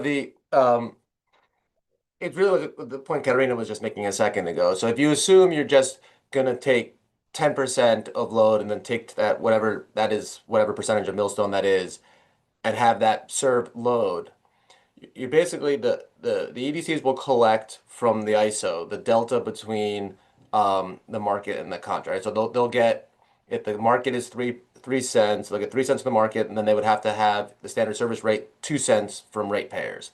Right? And so you're just, and that's settle it. And they're going to have to predict the forward market when they set rates for the upcoming months. They would set rates according to what they think the market will be, delta to the Millstone contract. And then they'll get it right. If the market is 5 cents, they will get the 5 cents, and they would have a zero rate collecting. The problem is you're going to get that wrong. So you're going to delta. You're going to either over collect or under collect at that point, and then you have to settle that up with the ratepayers, the difference. Currently, we just do that through the NBF MCC. If you move it over to standard service, you're going to be doing the same thing, just settling it with a different number of customers. But it's the same natural effect. You're you're basic, and you can either use Millstone contract or you can just have the LMP that just say we're going to go and buy it dynamically from the market, and then that's what ratepayers do. And the delta from what you set it at is the overcollection or undercollection. So it's not really changing what happens. It's changing who you're collecting the delta from. And so it's just it really ultimately is just how I see it is a financial movement. I was for a long time very much where Mr. Webb is right now, trying to work through this. Why can't we get more value out of those own contracts and trying to do it? But then I ultimately landed, it's just a financial, at the end of the day, it's a financial play. Who's paying the delta between the contract and the market, and how you set your service. So that's where I landed and trying to work through it. I want to be where Mr. Webb is, because I think like the value of those contracts are so big, we should be able to get more, but I just couldn't get myself there. And I think it really is the same thing that Katerina was saying, ultimately. I hope that was clear. Yeah, thank you. Yeah, Mr. Webb, absolutely. Yeah, I mean, so I think that's right, largely, that it's a shift from a contract for difference, which is handled as an additional hedge to a portfolio that is entirely covered by full requirement contracts currently, to a version of a portfolio that includes that contract for difference as coverage of a portion of the load, which is the EDCs, as you described it, right? We buy the energy, they pay us the difference, is sort of like hypothetically how the math is working. The ISO&E is doing that, and they send us a bill for how much exactly it is we're supposed to pay.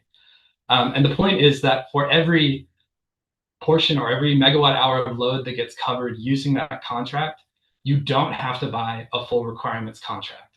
And as I was highlighting in my presentation, it's that full requirements contract right now is massively overvalued, right, relative to what we're seeing in terms of the trends of price in the wholesale market.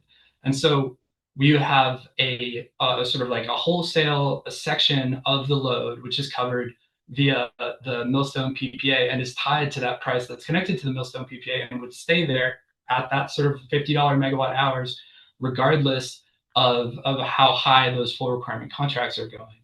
And so that allows us to, I think that's where the value is. It's not so much, it's not any different. It's exactly the same, but you skip the full requirement contracts component, and that's the bad value when you are already holding a large hedge, right? It makes no sense to have two massive hedges, which is what we effectively have right now.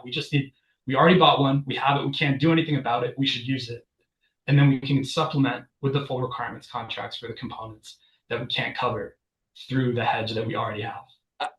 So it depends on what your counterfactual is at that point. Is the counterfactual full requirements, or is the counterfactual a dynamic price? So I think that's where the difference is you're saying the alternative is buying full requirements. And I think today, like I think a lot of the discussion that's been happening in the written comments has been what percentage of that dynamic, or we can go dynamically. So I would think I land where Mr. Webb is, if the counterfactual is the alternative is buying a full hedge, a full future contracts, full requirements. But if the contract is what percentage are you going to do dynamically, that's where we're landing. So my counterfactual that I'm talking about is dynamic, not a fully hedged out a full requirements contract. So it depends on what you're thinking there, I think.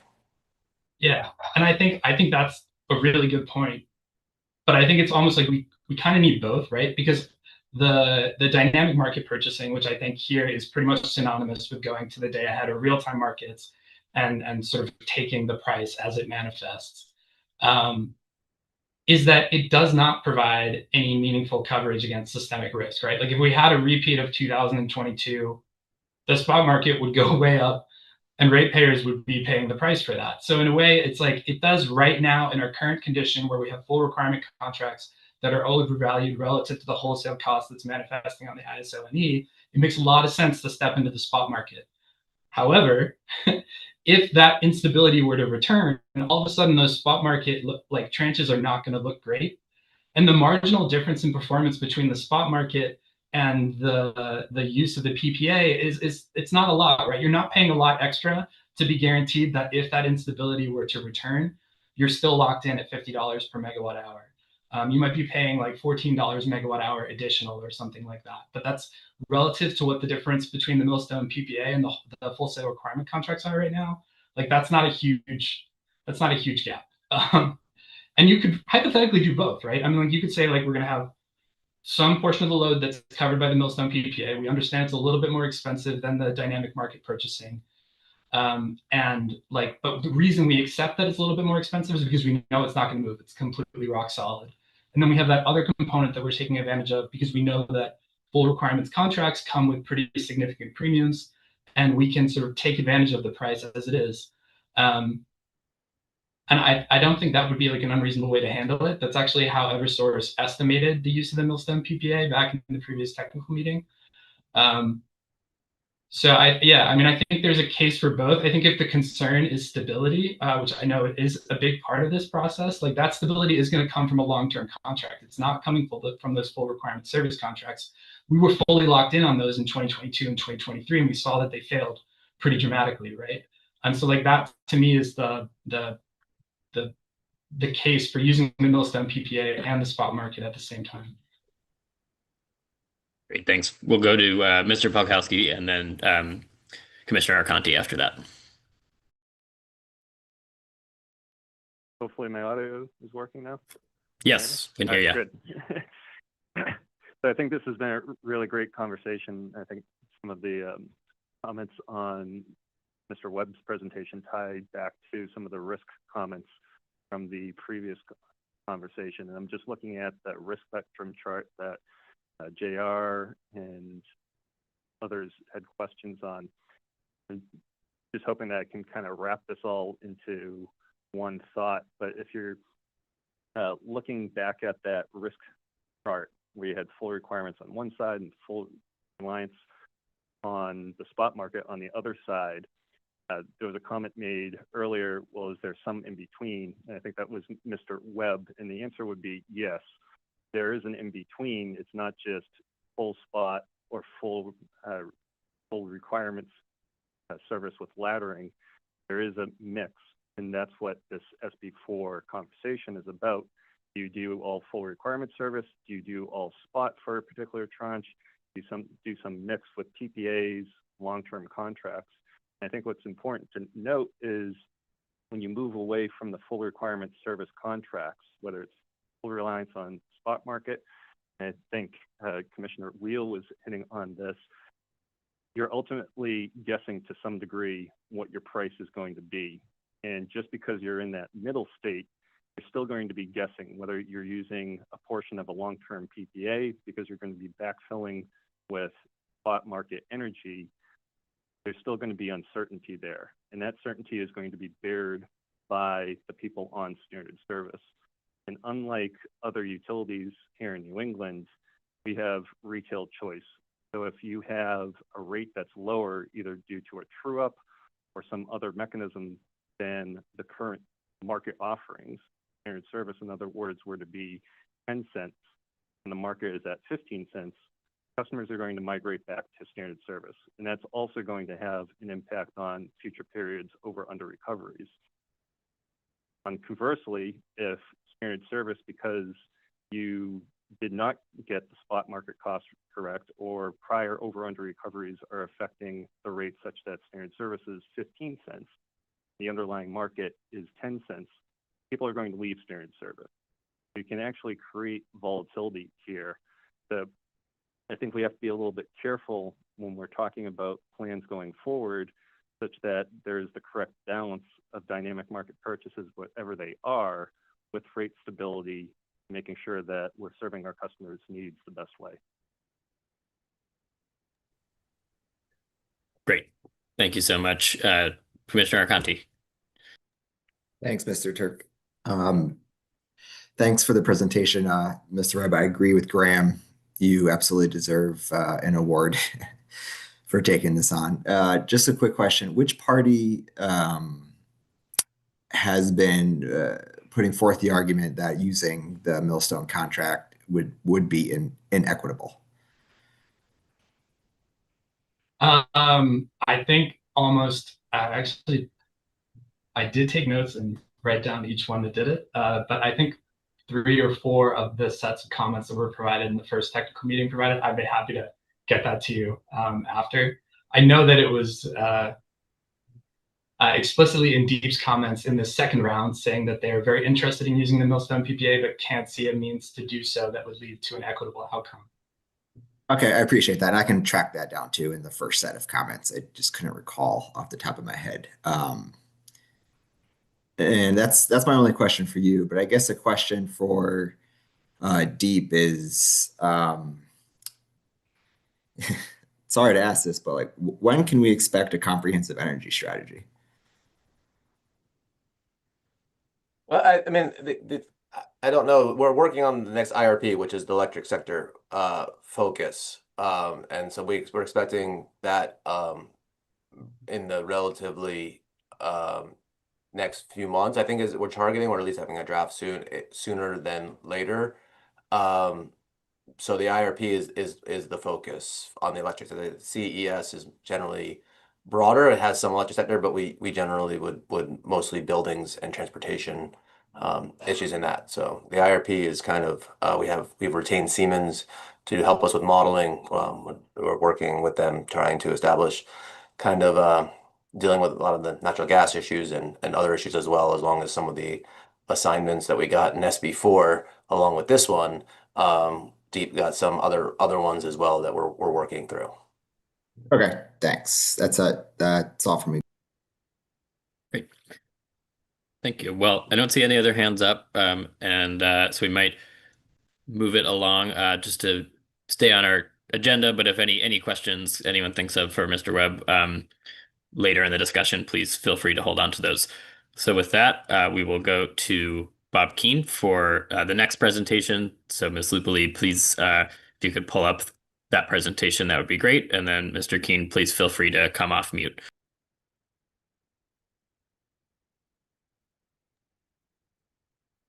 Okay, am I online? Yes, we can hear you loud and clear. Okay, fine.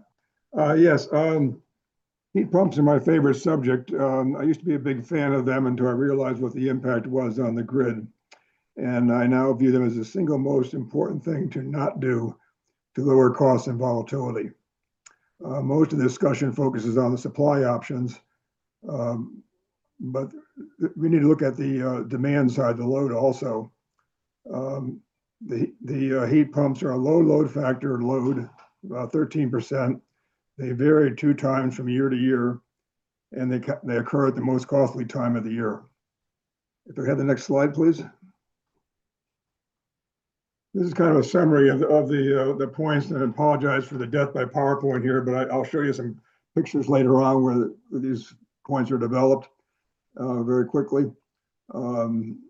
It's going to double the generation costs for everything because the marginal costs are very high.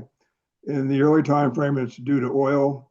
In the later time frame, it's due to high offshore wind and nuclear capital costs. It occurs at the most expensive time of year. The winter now costs 3 to 4 times the other months. Last year, the winter cost went from 1.6 billion the year before to 4 billion. And it's large and volatile. The ISO EPSET report makes a big deal of this. They talk about how some years it's going to increase the winter peak from 20 gigawatts to 40 gigawatts in warm winters, but in cold winters it'll go to 60. And what you have is a bunch of generation that will have financial viability problems because it's only going to run once every couple of years. It's expensive. 90% of the offshore wind and nuclear is not needed if you don't do the heat pumps and electric vehicles. That's got a low load factor, and that means that it takes 4 times the capacity to deliver a megawatt hour as a base load. It's occurring now. The 2032 EPSET study shows that a 4.5% increase in load due to heat pumps increases the load serving energy 53%. From 3 billion per year to 4.6 billion per year. And most of that is paid for by non-heat pump customers, the way the market works. Incidentally, we're not talking about CO2 today, but in 2032, the CO2 increases because you're burning a lot more oil. The marginal output from heat pumps is a 0.5 ton per megawatt hour, which is the twice the average grid emissions today for Connecticut and New England. I also note that the electric resistance backup, which often occurs with heat pumps, it will strain the grid and increase volatility even more.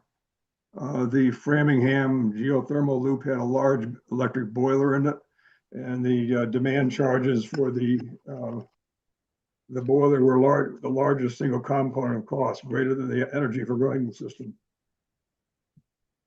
And most customers won't see savings with the heat pumps, even at today's 11 cent per kilowatt hour subsidized generation price. And that will take you to the next slide where I show how that stacks up from a customer point of view. This is what I've done here is I've taken the cost of the different fuel types and put them all in terms of equivalent $1 million per million BTU, and then factored in the efficiency of the different conversion devices. And you see that a natural gas with a new boiler is at the bottom, the most cost effective. Heat pumps would cost 70% more at today's price. And I use today's price being at 28 cents per kilowatt hour, which, you know, last year it was until recently at 31 cents. So I'm being conservative there. And heat pumps at today's cost is the generation cost in the wintertime is more like 20 cents. And you can see that from the Eversource submittal on the integrated resource plan, where they showed that the bids, if you do them month by month, they're about 20 cents during the winter months, and they're much less during the summer and spring and fall. The other thing that's interesting is that when you go to colder temperatures, take example of the Mitsubishi, which is one of the best heat pumps. At 5 degrees F, its efficiency it goes down to 160%, so it uses about twice as much power. So you have a system whereby you're creating a spike at the worst time of year because your efficiency goes way down with the heat pumps. Next slide, please. And here's how the load factors of the various types of load compare. And you use that to indicate how much capital you're going to require how many megawatts you have to build in order to deliver a megawatt hour. And the heat pumps are the worst of all these categories. It takes 3.9 times the capital to deliver a megawatt hour as the base load right now. And just for interesting, compare it to data centers, they're about 100% load factor. So it takes about 8 times more capacity to deliver a kilowatt hour to a heat pump than it does to a data center. So I guess we should love data centers and hate heat pumps and I find it very funny that everybody is all upset about data center load and adding that, but nobody seems to think at all about adding heat pump load to the grid. Thank you. Next slide, please. This is the actual month-by-month costs from the grid from the past year. And you can see how the prices are much higher in the wintertime than during the summer and spring and fall. And, you know, the year before was a warm winter, but last year wasn't that much colder. It was only 0.8 degrees less than normal. And it could be even worse because you look at it's not just a bid at $150, but there's a variety of bids, and you're going to see more and more bids at the $470 price if you keep adding load at the worst time of year without solving the supply problems. Thank you. Next slide, please. Important thing to do is to calculate the marginal cost of heat pump. And typically when the ISO does studies, they just calculate the cost with the heat pumps in there, and you try to figure out what the marginal cost of heat pumps. And somebody was smart and went and asked for the analysis done without heat pumps, so you're able to calculate that. And so I've gone through and done that, and I just want to show you a couple of the results from that. The key reason for doing that is that you can you start adding load, which costs a lot more than the average load. And as you go on, all of a sudden you wonder why your price have escalated because you've been adding uneconomic load or adding it at an uneconomic price. Next slide, please. This is the 2032 presentation. Again, the bottom line is that the cost is not proportional to the increase in load, and that the carbon emissions increase significantly because of that. Next slide, please. This is the 2032 marginal cost calculation. Basically, the HP load increases the cost by 53%. You're only adding 4.5% in load, and you're increasing the cost by 53%, which is 12 times the increase in the load. And most of that cost is being paid for by the non-heat pump customers, the way the markets are set up. Next slide, please. And here's where you calculate the carbon emissions from the heat pumps, the marginal carbon emissions, which is 2 times the present emissions of the grid. Next slide, please. Okay, and here we move on to the 2050 EPSET studies from the ISO. And the key point here is that if you don't do electrified load, you don't need 90% of the offshore wind, you don't need half of the storage, and it's a much less costly generation you build. I note here that they didn't separate out the heat pump directly, so it's a blended heat pump and electric vehicle load that's added. But the heat pump issue is more significant because it costs much more than the electric vehicle. So the electric vehicle is essentially camouflaging the cost of the heat pump. Thank you. Next slide, please. Again, here's the cost difference between the reference, which has all the electrified load in it, and the non-electrified load. And you notice that in the bottom line, the upper table there, that the cost per megawatt hour goes up by a factor of 2.3 when you add the electrified load. Again, the heat pump effect would be even greater, but they didn't calculate that directly. And if you look at the marginal cost down below, the marginal cost of electrified load, is just calculated by calculating the difference in cost divided by the difference in load. And it's $265 per megawatt hour, about 4.3 times the cost without the electrified load. Next slide, please. Here's another example from the 2040 evaluation. And the marginal capital cost, now that's not the cost of everything, that's just the cost of the building and the plants. The ISO seems to do a different cost basis each time they do an analysis. But you'll see that on the bottom, right below the graph there, I have calculated 185, 180, 230, 205, 207 there. That's the marginal cost in dollars per megawatt hour of adding electrified loads. That includes both heat pumps and EVs. The heat pump, I assume, is much higher than that because it's less attractive than the EVs, but it's blended in. And so that's like 20 cents per kilowatt hour just for the capital and this is all 2040. So it's kind of an intermediate data point. Thank you. Next slide. So here, the conclusions are, don't create a problem with the heating load.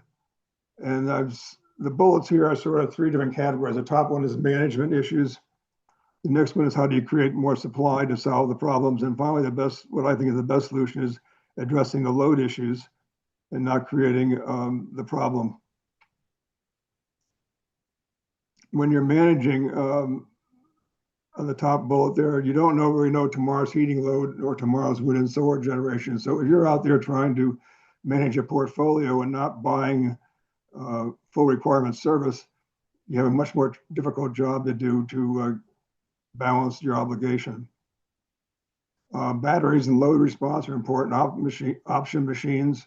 Who owns them, controls them, and benefits, but they come with a cost. And without HP, you have much less optionality needed. You need to understand curtailment. One of the big points of the EPSET report, and I encourage everyone to read that, is how you bid negatively when there's excess generation on the grid, and some plants are curtailed, and who has PPAs and what the prices are determines how low you can bid negatively in that environment. And you get surprising results, and you have certain plants putting other plants out of business. So it's very important to understand that as we go forward. Residential customers, like commercial ones now, should have the ability to save if the customer's load is less costly. What that means is you need to have a separate load shape or advanced metering. I see where the Retail Marketing Association is part of this proceeding, and I would think that this would be a very important item for them. If the standard offer for residential customers doesn't go to a winner price, it means that a lot of people are subsidizing other ones, and it makes them very attractive to become supplied by competitive supply if you have a separate load shape or advanced metering, so that you can determine what the costs are of that customer. And so the next section about gas supply, the EPSET final report basically says that the intermittent generation leads to building nuclear, and you don't need to do that if you don't do heat pumps, bottom line. And the funny thing, at 5,200 megawatts of new nuclear is cheaper at 21% capacity factor than 44,000 megawatts of wind, solar, and storage. And you wonder how that you get 21% capacity factor for a plant that should be running at 93% capacity factor. And when you look at it in more detail, you find out that the nuclear doesn't have a PPA, and which I find surprising, because my understanding is anybody's going to build any new capacity like that is going to need a PPA in the future. So the results are a little bit suspect. I think if you gave nuclear PPA, you'd probably find out many of the lower price solar capacity would probably be cut way back in capacity factor. In fact, I think one of the scenarios shows that solar at about 8% instead of being 16% or something. And finally, the last one is don't promote heat pumps. That's the most important thing, I think, to solving this problem. Don't create the problem. There's a lot of misinformation going around how heat pumps are 300% efficient and they're going to solve everybody's problems. And we need to educate the customers on the high costs to them and to others. And that we also need to educate, I think, Massachusetts and Maine, because they're driving our costs higher by promoting heat pumps and highly subsidizing them with money up front. And next bullet is don't subsidize conversion of heat pumps. There's a large subsidy for doing that in Massachusetts. A friend did that, and I think they basically got their air conditioning paid for because they don't run the heat pump when it goes below freezing. So it's a funny situation. The heat pump accelerator that we're talking about should be done for electric resistant customers only, thereby reducing the heating load on the grid, but we shouldn't be subsidizing additional heating load on the grid. And finally, we don't subsidize the electricity for heat pumps. The winter generation now costs 20 cents per kilowatt hour and should be priced at 20 cents.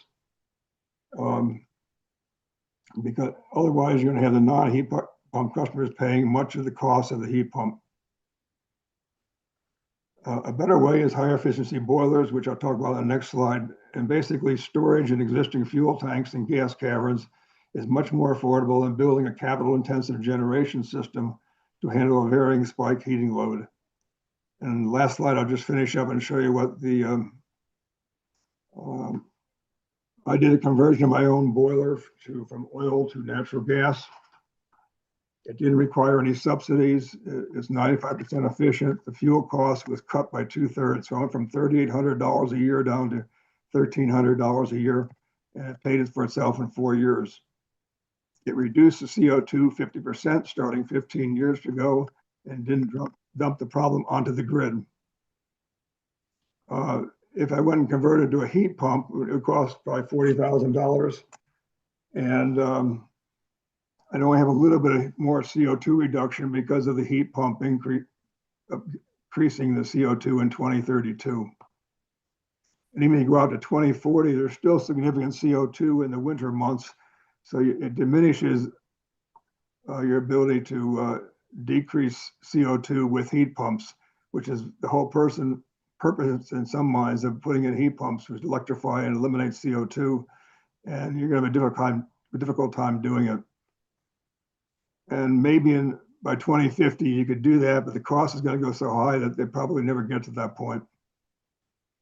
And the heat pumps are 70% more efficient than gas at today's subsidized price, and it drives higher electric supply costs. The boiler upgrades, you get a CO2 reduction now versus promises of a future CO2 reduction in 2050.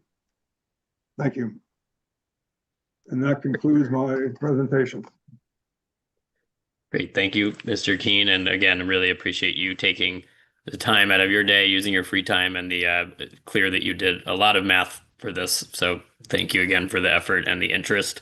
My question that I'd like to ask first, it looked like a lot of the study material you were referring to looked at 2050 as sort of this fully electrified future. And I wonder if some of the calculus changes in the early years while we're in a summer peaking grid with existing capacity, especially at the distribution scale for adding winter load to help spread out the fixed costs of our existing infrastructure over more kilowatt hour sales. I'm just curious if you feel that there might be a different strategy to pursue depending on sort of where in the adoption curve we might be, or what the status is of supply constraints in the region. I'm not 100% certain what you're getting at.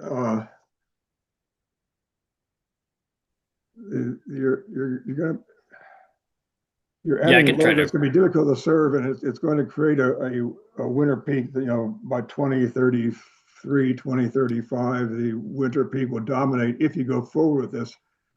The biggest, I guess, what I see is that people really understand what's being done. And the cost, and my slide of the relative cost of all the various options there, they aren't going to do heat pumps. At least they're not given, if they're not subsidized, especially in the wintertime. There's another slide in the package where the ISO has now evaluated partial heat pumps, which when it goes below 20 degrees, they convert to something else, propane, I guess. And that significantly reduces cost. They also reduce the conversion factors. In fact, I'll give you the slide number. It's slide number 130, 129 and 130 in the final package of slides from the 2024 economic study. And that's a much lower cost option than trying to fully electrify. In fact, they're building 5,000 megawatts of combined cycle gas plants to help solve the load. So I'm not sure. They're putting synthetic natural gas into the plants at 10 times the price of normal natural gas, and it's still cheaper than doing the original strategy. So it's an interesting scenario, but the cost of unconstrained electrification get very high, especially around 2050. Yep.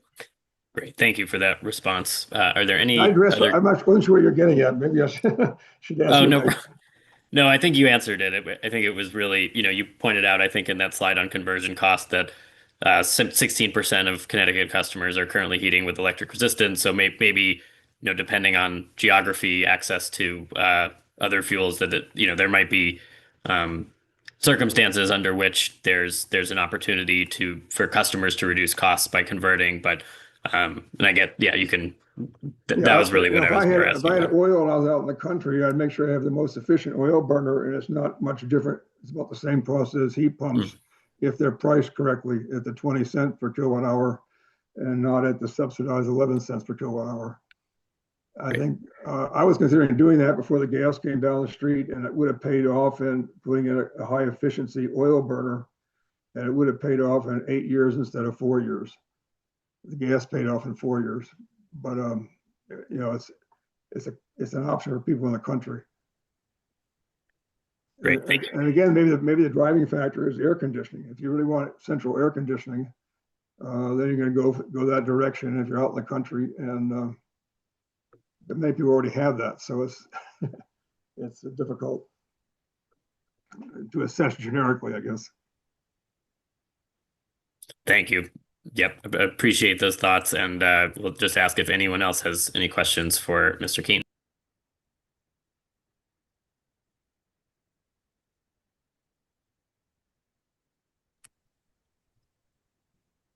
Okay, I'm not seeing any hands right now, but again, if you have thoughts and would like to save them for this discussion this afternoon, I'm not sure, Mr. Keene, if you'll be on then, but I really appreciate your time and expertise in sharing this analysis. So with that, we will move on to the public comment section.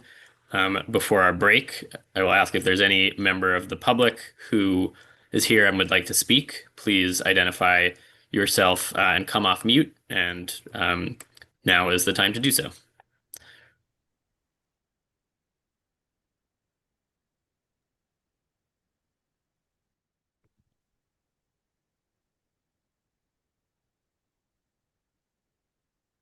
Okay, I'm not seeing any hands at the moment, but maybe you give folks another 20 or 30 seconds in case they're running back to laptops from other parts of the house.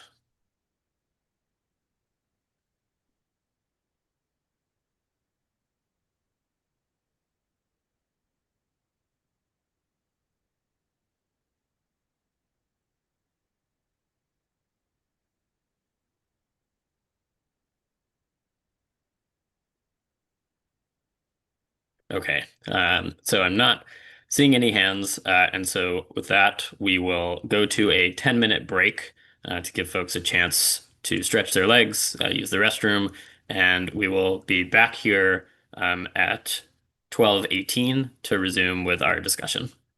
We'll see you then.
Hi, everyone. Welcome back. We'll give folks one more minute.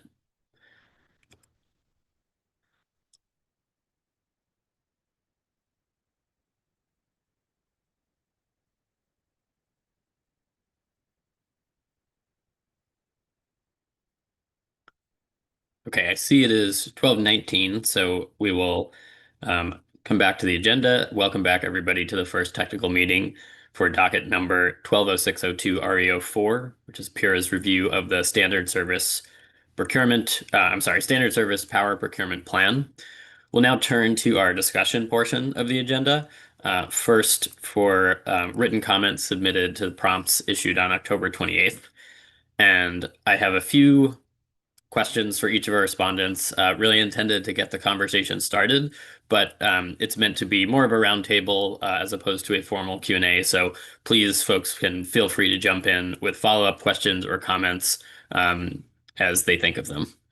And the first question I have is for OCC, which is on pages 3 and 4 of your written comments. You write that the underlying questions concerning risk mitigation should be analyzed through a stakeholder process. I was just curious if you could expand on what that process might look like.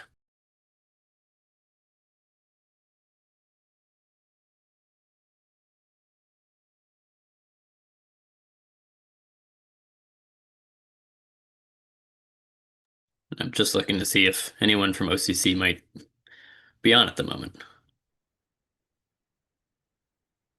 If not, we can come back to OCC. I'm sorry, Graham. I missed that. Oh, no problem. What were you asking? Yes. So there's a comment in your written comment responses that you say the underlying questions around risk mitigation should be analyzed through a stakeholder process. I'm just curious about what that process might look like. That's a good question. I think it's just I would want it to be open and transparent going to, some of the comments Mr. Webb made. And, I think it would be beneficial just for all the parties to contribute that are part of procurement. I don't necessarily have a structure in mind, but I think it would be beneficial if, the underlying risk analysis is going to dictate how we enact the procurement plan, make some of the decisions. I think, that I would want all stakeholders to be involved and get feedback. Great, thanks. Eric, go ahead. I think that I trying to get the conversation going. I think that'll be downstream of some other decisions, though, in part, because what your mechanisms would vary based on what you do. So if we're using Millstone or not using Millstone, getting back to this morning's conversation, it might look different than if you're just you're not using Millstone and doing a pure dynamic price for a certain amount of tranches, whatever. However you land, I think then you would go to okay, if we're doing this, we need this kind of risk mitigation package. That might look very different than if you're using Millstone as risk mitigation. So it's somewhat downstream. I'd also say it would look a lot like this, I would think. Just as we get more and more in the details, I know it's gonna be tough on timing for you and the commissioners to get it all in. But it could also the plan could have some leeway to kind of change over time. But this is a good process for the public to participate as we come up with maybe some straw proposals as we move along. Yeah, and I agree with Eric. That's kind of why it was an open-ended response from us, because I envisioned that it depended on where we go with this. Got it. Go ahead, Mr. Webb. Yeah, I was just going to add that if part of the sort of discussion around use or not using any of the sort of risk mitigation provisions discussed, then we should probably have some kind of or there should probably be some kind of formalization of whatever kind of analysis is going to be done to assess the effectiveness of the different portfolio structures, which would include, establishing sort of different sorts of price conditions that you want to be able to assess the portfolio under. Maybe one of sustained volatility a la 2021, 2023, or even earlier. That 2006 to like 2012 period, the prices were probably even more consistently volatile than they were in this last spike that we experienced. But also, you know, how does it perform under stable conditions? How does it perform when you have intermittent volatility, like maybe very high spikes for short periods of time, as opposed to a sustained increase? All of those things could be assessed, and I think you would need to come up with some kind of formalization for how you're going to make, you know, what your assumptions are around the way prices are changing in response to different conditions and stuff like that. Particularly with the full requirement service contracts, because the price volatility in the last 3 or 4 years is considerably higher than it has been over the previous 20 years. And so I think you need to be able to take that into account. Like that would need to be incorporated into whatever models you're setting up. Yeah, I'm wondering, I know UI had fleshed out some ideas for what a planning committee could do and sort of the analyses they could conduct, and really appreciated the thoughts there. I know that there's some privacy and sensitivity concerns that would make it hard to have that formal planning committee be a public process, but I wonder if maybe UI, if there's any part of that, maybe before those formal committee meetings meet, that might be an opportunity for stakeholder involvement. I mean, the company is, of course, open to any discussions, including discussions like this in a technical meeting, right? So I don't see that as an issue. Of course, there are some confidentiality provisions that we will have to follow, but again, we are open to any discussions that are available, including technical meetings or written comments. Thank you for that. Sure, and I wonder on timing. It's sort of the doing this before the procurement year as almost like a forward looking, and then figuring out what maybe look back analyses to do. Like, does that feel, Mr. Webb or Mr. Viglione, like the right time to be convening those meetings, or is there a different timeline that you're kind of envisioning for that stakeholder process?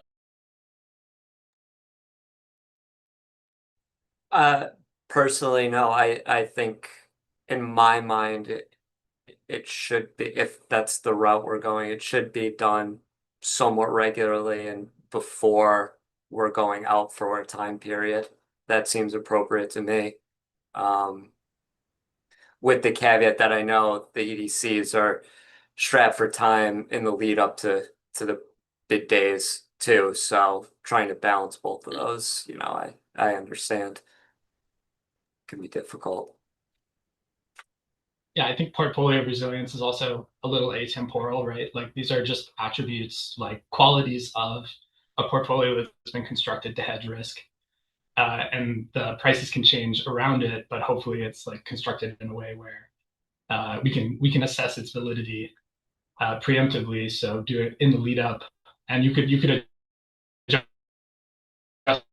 the structure potentially, and you might want to do that with that some kind of meeting leading up to it. But a lot of these, like the fundamental qualities which make a portfolio risk protected versus one which is potentially vulnerable, those won't change over time. Yeah, and I know, Mr. Viglione, you just referred to the bid day process and sort of the time constraints that they're under. I'm wondering if Ms. Miller or Mr. Littlehale or anyone from UI Eversource could just expand a little bit on what actually happens during the bid day. I think it would just be helpful for everyone to have that context. Yes, actually, we had a schedule that was included in our presentation. It was the last slide of our EDC's presentation that provides actual timeline. If Ms. Lupoli will be able to pull out that slide, that I think it will be helpful. Great. Let's give her a moment for that. But I can kind of start speaking to that without the slide itself.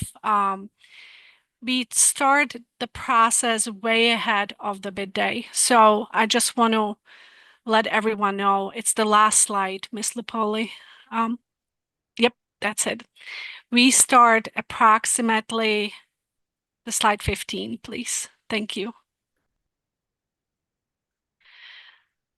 What EDCs do, and as I have also mentioned during my presentation, that we actually consult with procurement manager way in advance of how much energy needs to be procured, the timeline, deciding on how many tranches, deciding on when the bid or the bid day will be, and then we announce the RFP approximately 5 weeks prior to the bid day.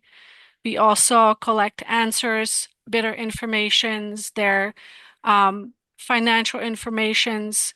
We, if necessary, we enter into a wholesale power purchase agreement for any new bidders. And then once we have the actual bid day, we will start early. We actually, our team, and I'm sure that Eversource's team starts really early in the morning. We calculate the proxy, make sure that we have everything included in those proxies. We compare the proxies with OCC, Levitan, and also the EDCs, meaning each EDC respectively, of course. The bid deadline is at 10 a.m. And then we start evaluating the prices that came in, the tranches that came in for each period, and bring this information in front of internal folks, including risk management, our upper management, and everyone else, regulatory, everyone else involved. And then we will present those winning bids in front of procurement management, which is a procurement manager from Connecticut PIRA, then OCC and other participants that are evaluating these bids. Once we have a decision, we will execute an approval from PIRA procurement manager. We will then proceed with transaction confirmation, drafting transaction confirmation, and making sure that all of the pricing for each tranche that was awarded has been reflected correctly in our transaction confirmation. We also notify the bidders prior to that, prior executing the transaction confirmation, whether the bidder won or they were awarded or not awarded. And then, of course, the confirmations are executed the following day after the bid day, and then filed confidential with Connecticut PIRA. So as you can see, the timeline between bids received and the actual decision and awarding, not notifying the bidders, which is at 1 p.m. So there is a really short timeline to also present to all of the stakeholders and make the decision on the bids themselves. I hope this was helpful. Yes, Yeah, Barry, thanks. thank you so much, Ms. Miller. Oh, sorry, go ahead. Yeah, and thank you, Ms. Miller. This does a good job of capturing the procurement schedule and timeline. I'll just add, the suppliers also, we don't know exactly their process, but they are likely to be, have entered into some sort of a financial transaction for the load that they bid into the solicitation, and they're anxious to hear if they've won a tranche or not won a tranche, so they can either continue that transaction or move off that transaction if they didn't win. So it's important to consider the wholesale suppliers and the role that they play in this schedule as well. Great, thank you. I have a question next for Deep, which is there's on page 5 of your comments related to the volatility mitigation fund idea. You write that excess collections once the fund has been funded up to its target level could be returned to all ratepayers versus just standard service customers. I'm wondering on not necessarily to argue for or against, but sort of what would be the reasoning and the trade-offs in limiting the benefit or the excess collection to all customers versus just standard service. Yeah, so that might have been not great drafting on my part. I would say it depends on also who you're collecting it from and how it goes. You kind of want them to align, and then you also want to be careful not to have your rate deviate from what the market really should be. So you have to be careful on how it works.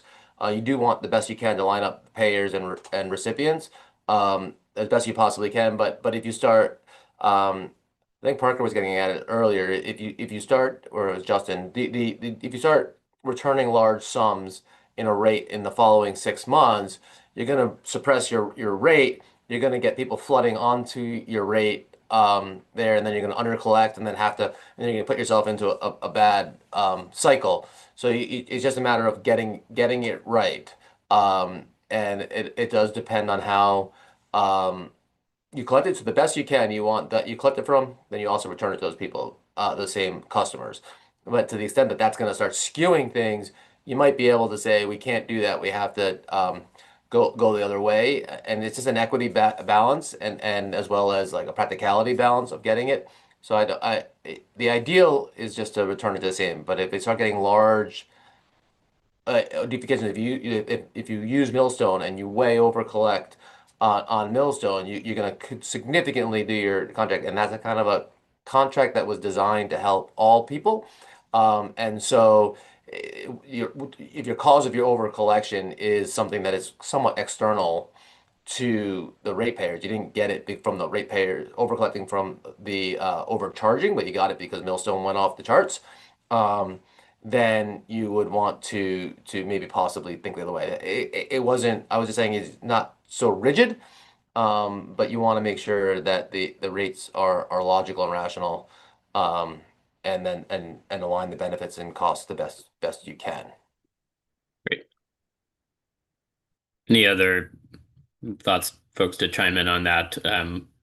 Sort of this idea of, I don't know, versus just recovering and returning, as you said, Mr. Annis, it's impossible for the exact customer to receive the exact amount because people are changing in and out of different plans. They're moving out of the state, but the idea of trying to how to make sure that it's the most equitable, at least. And I know that the Volatility Mitigation Fund idea is not a perfect one, but I'm just wondering if any other thoughts on that equitability or equity piece due to the mismatch in who's paying in versus who might be receiving.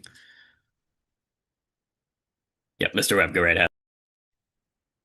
Oh, thanks. I mean, I think one thing to note here, particularly as it pertains to the potential use of the Millstone PPA, is that the volatility, which is, like a pretty serious point of concern in this context, is largely attributable to the spot market, right? And so I think like the reliability of the generation from the nuclear plant and its fixed price reduces the potential volatility considerably, at least for the tranches that are covered by the Millstone PPA.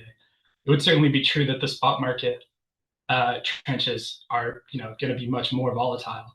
And so I think from what a volatility mitigation fund would look like, it's got more to do with the spot market in this context than it does with the use of the Millstone PPA. I did some math in my initial written comments where I sort of laid out the sheer volume of energy purchased through the Millstone PPA means that even if it does go down for any period of time and you are exposed to the spot market, or if it reduces its production to a point where you have to purchase from the spot market, the amount of energy that you're buying at $50 per megawatt hour, those moments of instability are sorts of drops in the bucket towards the central tendency of that $50 megawatt hour price point, right? There's just so much that you're purchasing at that one value that other variability really kind of balances out, and it would probably provide a pretty consistent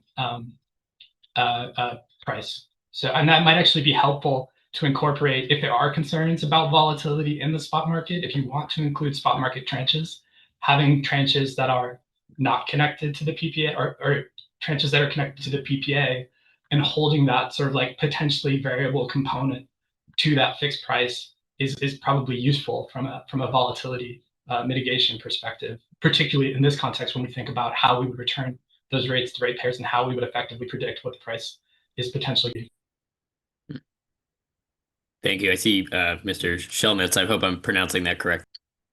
Yes, you're pronouncing that correct. Mike Shelnitz, Manager of Revenue Requirements in Connecticut. And I just wanted to just chime in that Mr. Annis, I think, gave a good summary of the pros and cons behind, the volatility mitigation fund and who might, be paying for that versus who might be receiving the benefits of that in the future.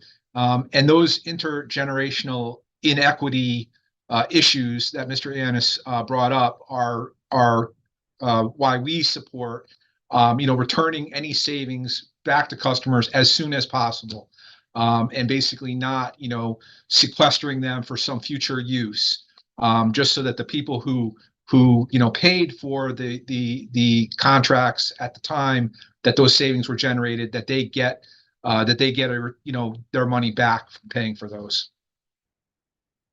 That was all I wanted to add. Thank you. Go ahead, Mr. Annis.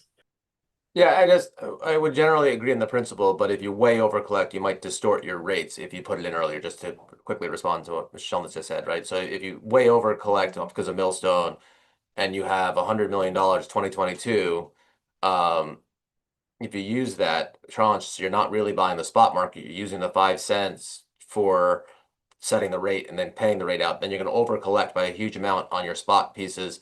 And now you have this very, very large fund of money that you have to return. And if you put that into the rates the next season, your rate's going to go way down. So I just want to make sure we have to be careful of that. And then getting back to Mr. Webb said, if you're using Millstone the 5 cent and then you have 2022 and you have this huge spike, you're going to way over collect. So you're just because the contract is making so much money that year, now you have this huge fund of money that you're ascribing to only the ratepayers that get there that were on standard service, and you're going to return that money. So you're not the volatility. The downside risk is a bit less on the under collection because it's 5 cents or lower, and it's not going to go below 2.5, 3 cents. Even in 2020, it was hanging out at like $30. And so there's different risks. I guess a big PFP event while Millstone's down, that could really show some downside risk. As my understanding of the contracts is that the PFP risk really is borne by the utilities, EDCs, and therefore ratepayers. So if Millstone goes down, and I think this was in 2015 or 2016, I think right before PFP is when we had both units go down in August.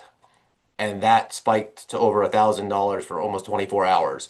And so that would be a big, very, very big bill that has the risk. So there is that downside risk of under collection, and it can get quite large. But you're more likely to see gas prices pushing up over collecting on the Millstone contract. And so we just got to figure it out and have a flexible plan to address it, whichever way we go, is the key. Just had a quick follow-up for Mr. Shelnitz. So I know that the ISO billing charges aren't settled until I think it's 90 days after that period would actually end.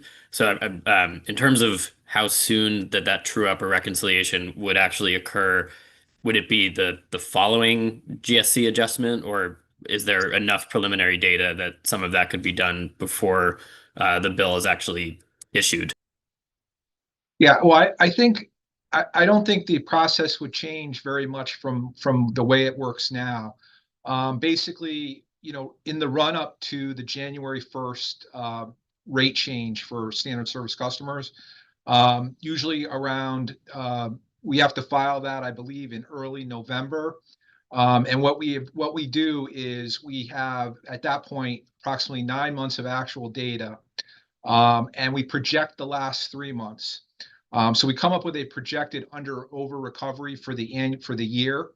and then reflect that in the January 1st standard service rate as the GSC adder. Then when the final 3 months become actual, we actually then true that number up in the July 1st GSC adder.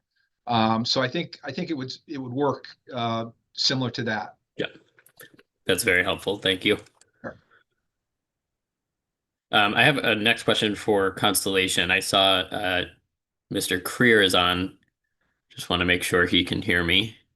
Yeah, I'm here and I can hear you. Awesome.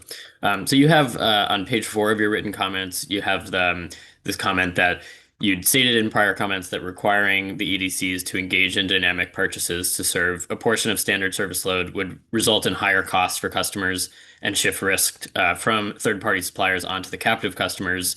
And I'm just curious if you've conducted any analysis. I know Mr. Webb presented some regarding the differences in spot market prices versus standard service load, that we could use to help dig into that to understand where the cost increases might come from.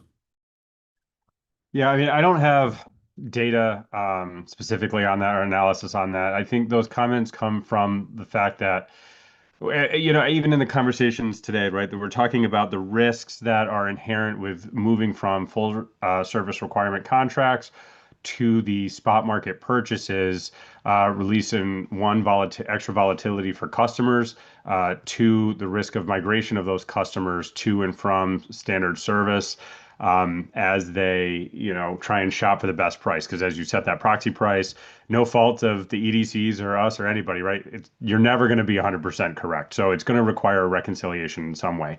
The larger that reconciliation gets, the more that proxy price is going to be off, requiring greater reconciliations for the next following service period, which then, if you're putting those reconciliations on the supply charges, right, for standard service customers, that makes a market price that is not going to follow current market conditions or current market prices, which leads to migration. The problem is you increase that tranche. What we think is going to happen is, like, for us, if we're going to go and bid on the remaining tranches of default service supply, we are not going to know kind of what or how many customers are going to migrate, and it's going to result in a higher risk premium for those remaining tranches, right? Because now we have to account for the extra risk from that, from those risks of the dynamic market purchases. So that's why we believe it would then cause increased pricing for all customers, not just the default service customers. Hopefully that made sense.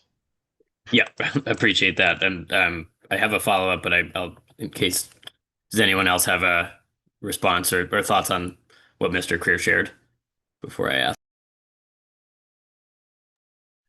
I mean, I guess I think the risk, that is a risk we have to worry about, right? And that's that the mitigation fund will try to have the rates as closely track what you expect. You want as few reconciliation as little as possible in the rates.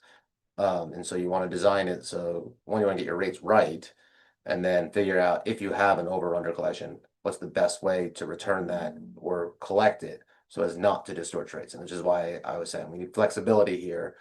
And that means there might be some, I guess what people call generational impact, very short generations, if it's just a few months, but there is some of that, but it is something that the plan has to account for and worry about so as not to distort the market. Yep, Mr. Webb, go ahead. Oh, sorry, go ahead. Mr. I was just going to Creer. respond that, Yeah. I agree. And obviously I've been listening and Mr. Ains, your comments, we've really appreciate, your recognition of the issue here, that you really you don't want to mess with the market and have, a 4-cent default service price or standard service price when the market's at 10 cents because you over collected so much in the previous 6-month period. That causes all sorts of problems. And so we are appreciative of that. I mean, we do have a little bit of concern if you're then spreading that cost either over all customers. Well, that's also not really fair to, those customers who are on a competitive supplier, right? Because now they are paying for standard service charges for customers who had an under collection, right? Or spreading it over a long time, you're still going to have market rates that aren't reflective. It was just your previous rate wasn't market reflective. And even though you're close with those following tranche, or not tranches, but those following 6-month periods, you're still collecting more money, right? And this is just a problem inherent with, I guess, utilities self-supplying, is that they are never going to take a loss, right? They are allowed to collect all of that money back from ratepayers, whereas as a competitive supplier, we are not allowed to do that, right? Like if Constellation gives you a certain price and then, oops, the market is way higher than that, well, we just take a loss for that 6 months. We should have been better at predicting. Utilities do not have to worry about that. And so that's kind of where this inherent problem of reconciliations is going to really play out, right? Like that's the main issue that's behind that. Mr. Webb, I just have a quick follow-up and then we'll come right to you. So Mr. Creer, I think I just want to understand, is the concern about kind of that distortion and having the load uncertainty because of the price being either very attractive or very unattractive? Do you think is that more a problem of setting the proxy price correctly, or the idea of doing any procurement through spot purchases? A little bit of both, right? Like, so if you're going to set up a proxy price, you know, as I think it's undeniable, everyone here has said the proxy price needs to be as close to correct as they can, right? Like nobody wants silly reconciliations. No one's going to set the price at 0 and then just play with it later, right? But that only becomes a problem because you are doing these spot market purchases. If we stayed with the full service requirement contracts as we have done, that you don't really need to set up that proxy price. The price is the average of the bid prices, how it's currently conducted today. And I think that's why that is why in our comments, we suggest that we reserve the ability to make dynamic market purchases only in the case of a failed auction, like there was in a previous year. I forget if it was 21 or 22, but the one that Eversource kind of spoke about, they said, yeah, we had a failed auction and we went out and we had to do self-supply. Great. If you have a failed auction for whatever reason, we get it. You have to procure your supply at some point or some way. But really, it should be those extreme circumstances. When we're talking about the risks that these conversations have had and mitigation strategies against those risks, well, those only come into play because you're doing dynamic market purchases. If you stick with full service requirements as the standard way of procuring your standard offer, you don't have to worry about all of these other problems that are kind of coming as a chain effect because of those dynamic market purchases. Thanks. Go ahead, Mr. Webb. Thank you.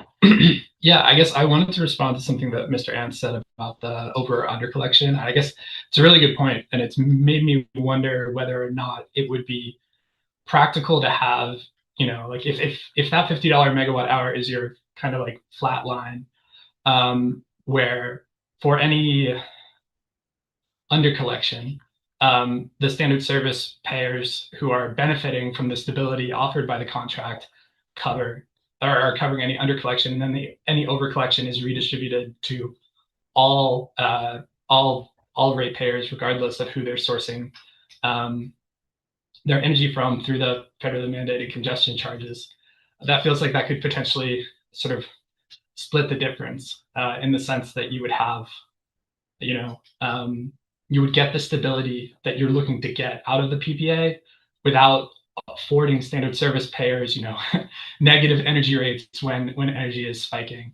Instead, it gets distributed, and potentially then it's also, lower it as it was intended to do, lower prices for everybody during those moments of extreme cost, while also reducing the burden on everybody else while the prices are high.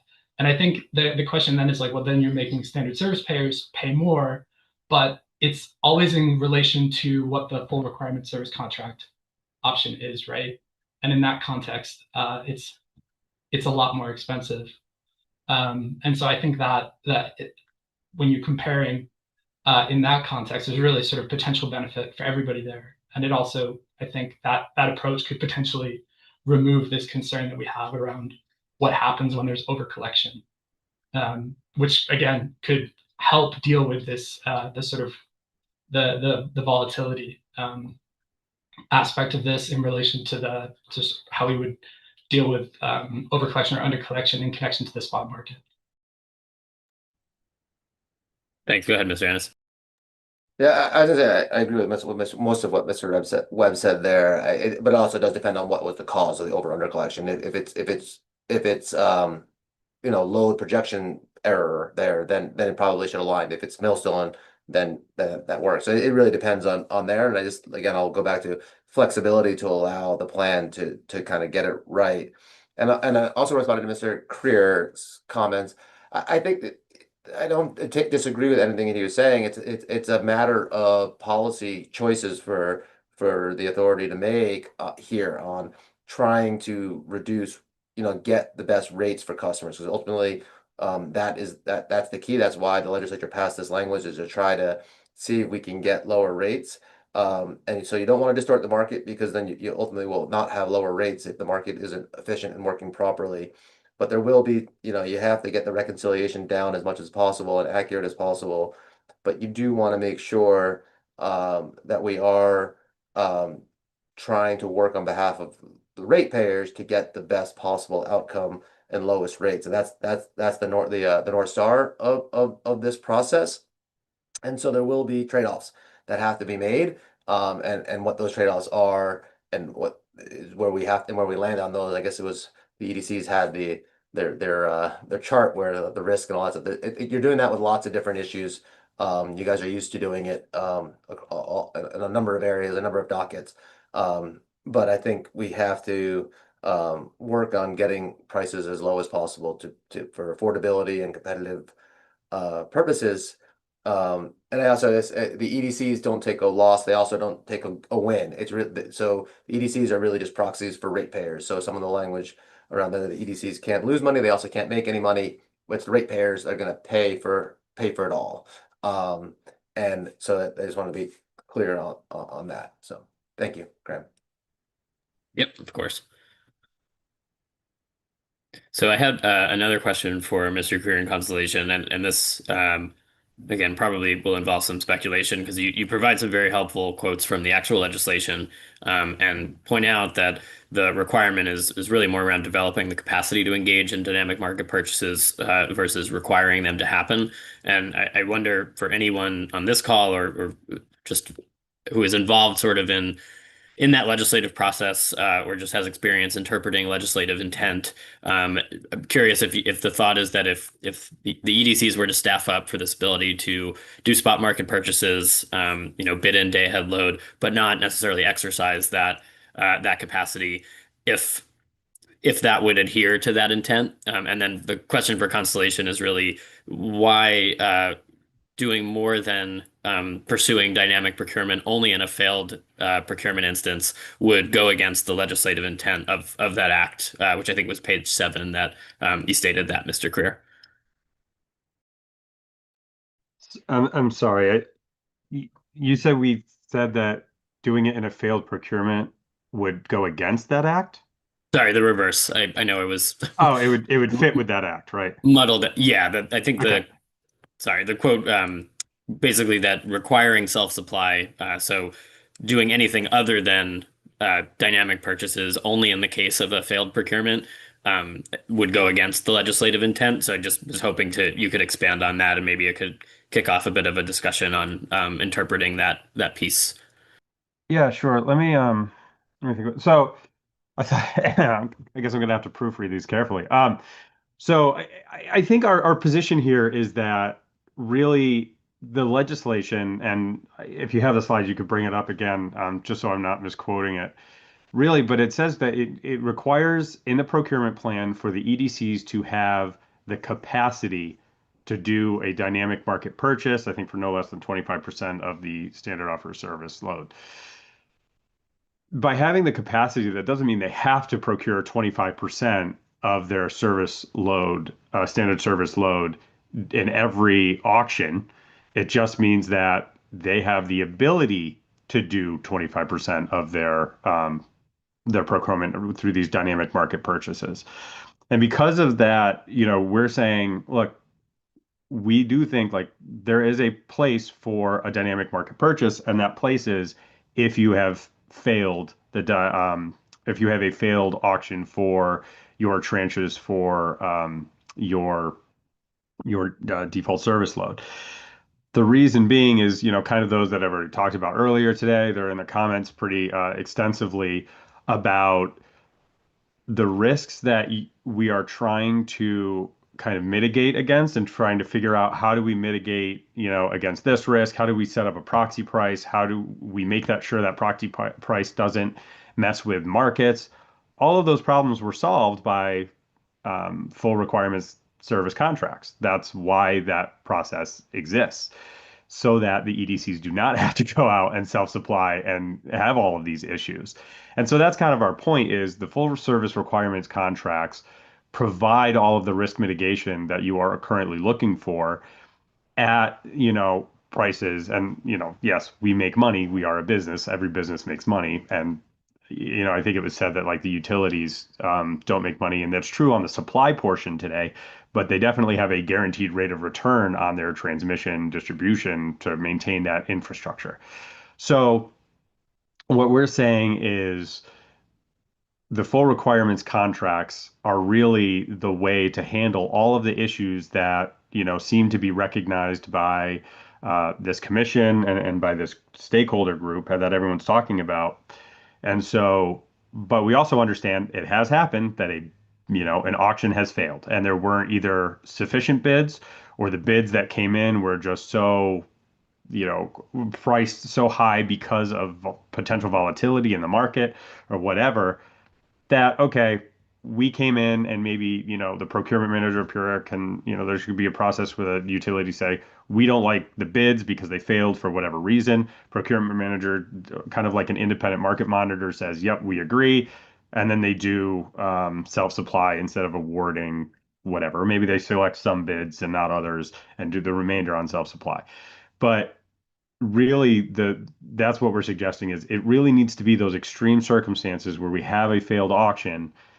That way we are already mitigating all of those risks, and then those risks suddenly become worth it if you can't secure the full requirements contracts, right? If you can't secure them, well, you have to do something, and now the risks that are inherent with those dynamic market purchases suddenly become worth it, because you have to provide standard offer supply.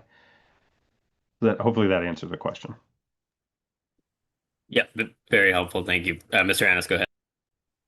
Yeah, thanks. I got to, my memory of the legislation isn't so good. It's been a while since I read it, but the legislation also had like the ability for them to enter into long-term contracts as part of providing standard service. So it had, yes, it has dynamic, but it was not exclusively dynamic. It also had that other piece, which doesn't seem like that was quoted. So the intent of the statute was not just for failed purposes. That's a policy. I think the legislation was clearly, hey, Pura, come up with a plan that has this and incorporate this the best what you think is best.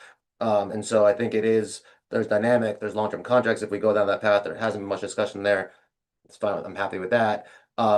So that is part of what the intent of the legislation, as far as legislative intent, it had a lot to it.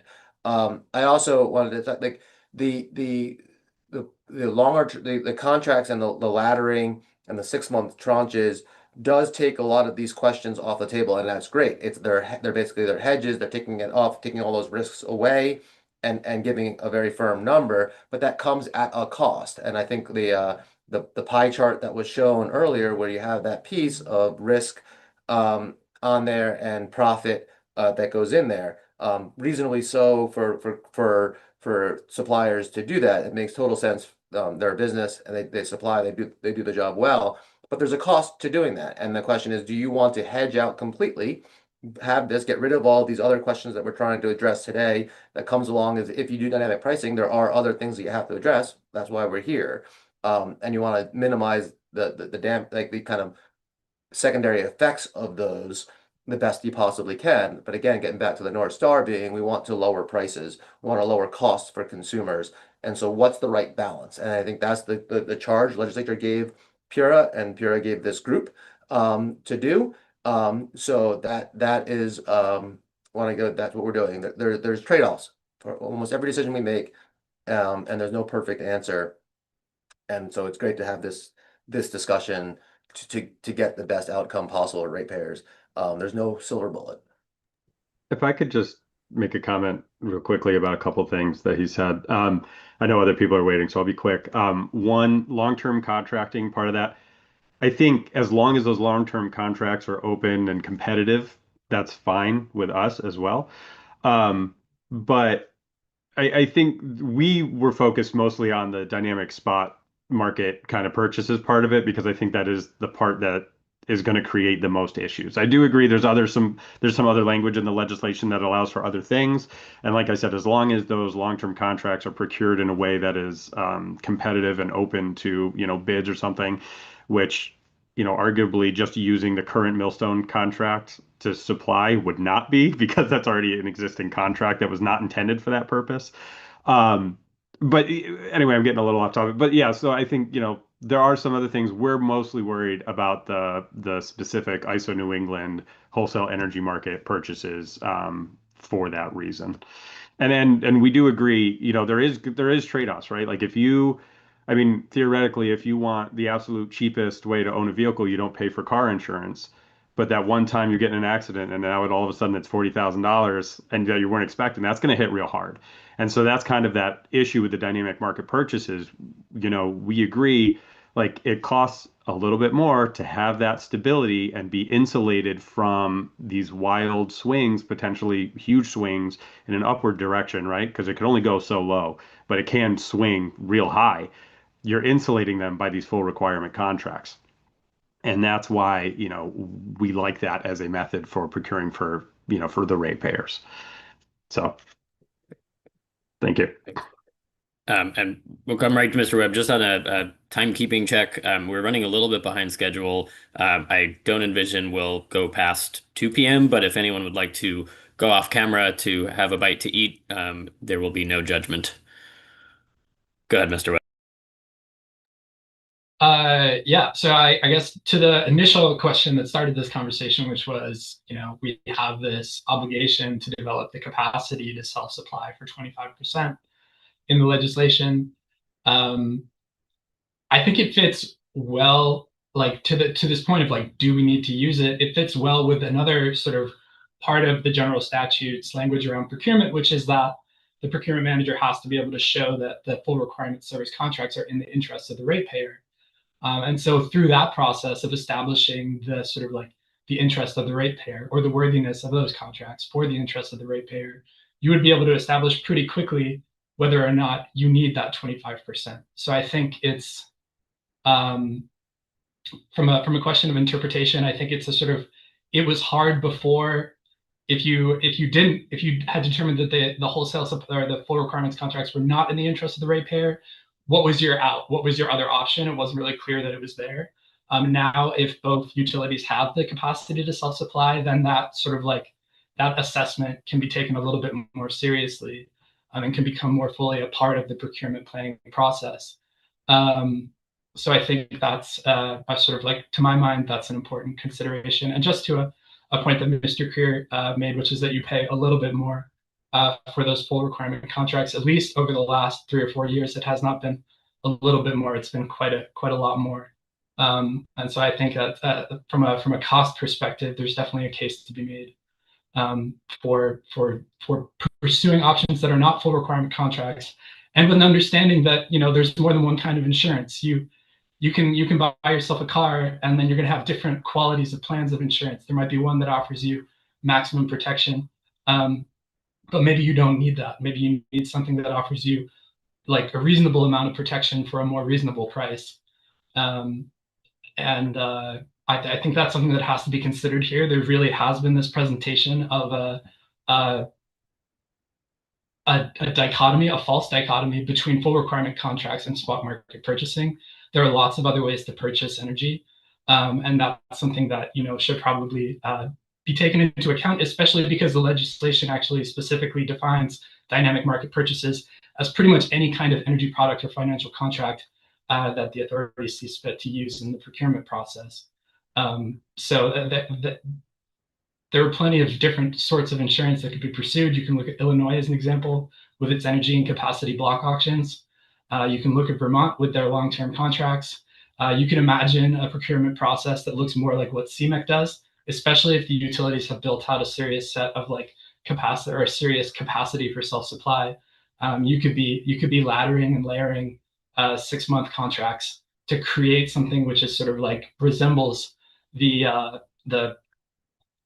sort of the effect that a long-term contract would otherwise have.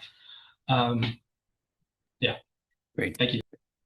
Thank you. We'll come to Ms. Miller, and I'll just also point out, while absolutely correct that the legislation includes provisions for many other types of procurement, and it's certainly part of this docket to investigate those as well. Some of them were addressed in a previous docket, which is 17-1203 RE10, and a report to the legislature went out in February 2024. So if anyone's interested in looking at some of the prior investigation that PURA did, which many of the stakeholders here provided extensive comments for, that is available, and the name of that docket will be in the transcript. Ms. Miller, you had your hand up. Sorry to cut you off. No, that's okay. This is all great conversation, and I appreciate everyone's input. And I'm going to be really quick. I just have a couple clarifying points. First of all, regarding the legislature states that it's requiring each electric distribution company individually or jointly to develop and maintain the ability to engage in dynamic market purchases for not less than 25%. So that's the first clarification I wanted to mention.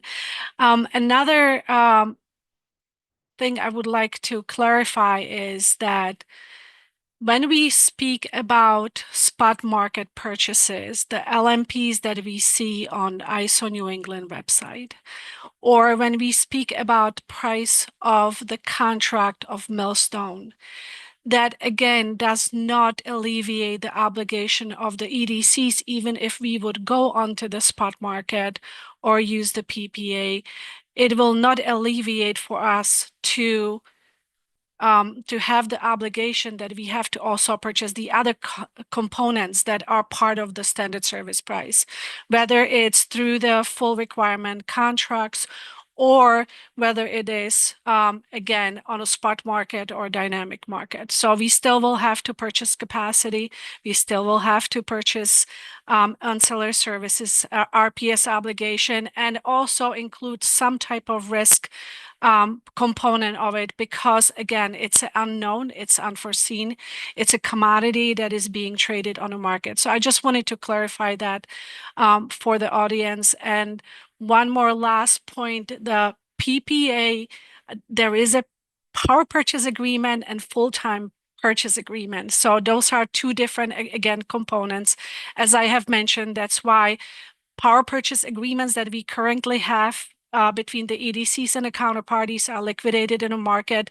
Full requirement purchase agreement is for wholesale power purchases. So there are two different agreements, and the Millstone power purchase agreement and Seabrook, they are scheduled to have the full term ending in 2029. So I would like to point that out as well. Thank you. Thank you, Ms. Miller. Thank you. I wanted to come back to DEEP, and you have a comment on page 3 of the written response. A conservative approach, and this is regarding setting the proxy price, will push the procurement towards over-collection, which is easier to handle than an aggressive approach that leads to under-collection. I just wanted you to expand on that a little, and I know it relates a little to our point before around kind of potentially having this asymmetric, whether you're returning or collecting from customers. So yeah, just would love to hear your thoughts to expand on that.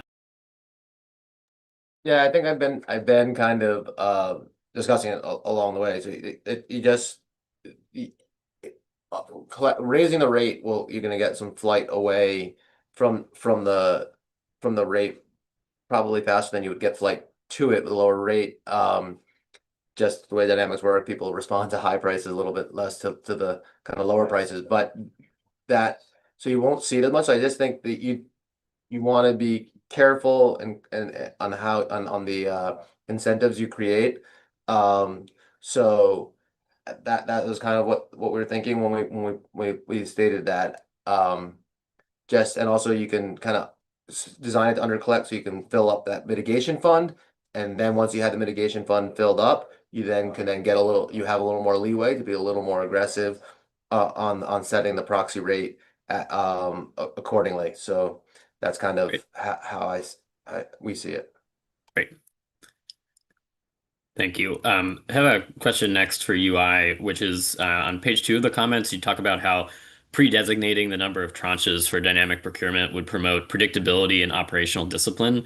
I'm wondering if you could address the teams that would be involved in sort of these pre-designation decisions and how it would help them prepare for the procurement year if, for example, there was a soft target of 10%, one tranche to be filled with dynamic purchases.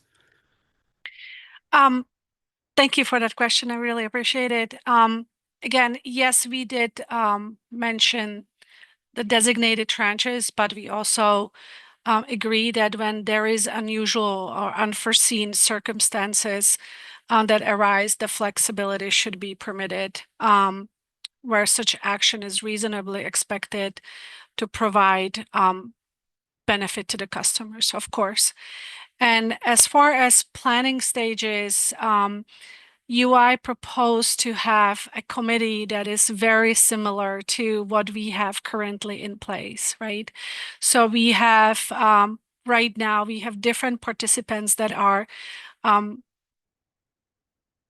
part of the decision making, and a committee that would mirror basically the governance structure that we have currently under regular standard service procurement.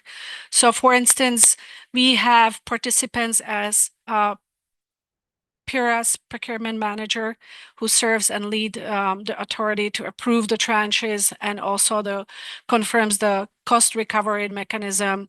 We have EDC's internal teams, as I have mentioned earlier when we were reviewing the slide regarding the schedule, risk management team, regulatory affairs to make sure that we are in compliance with PIRA's directive and the statutory requirements. OCC, again, represents the ratepayers' interest and provides oversight and fairness and transparency. And then the market advisors, currently we have PIRA's and OCC's designated consultants that are actually working with all of the parties, and they provide market intelligence and perform independent validation of the market conditions and the proxy price. And that's what we actually compare when it comes to the procurement day, to the bid day. We actually compare those proxies between OCC, PIRA, and the EDCs. I hope this was helpful. Very helpful. Thank you. Thank you.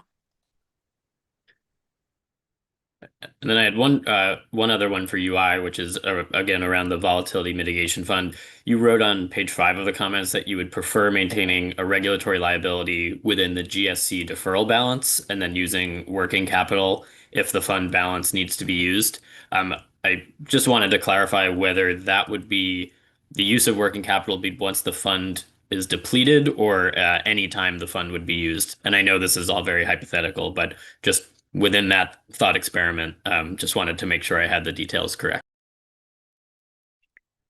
I will actually have to defer to our internal folks for more clarification.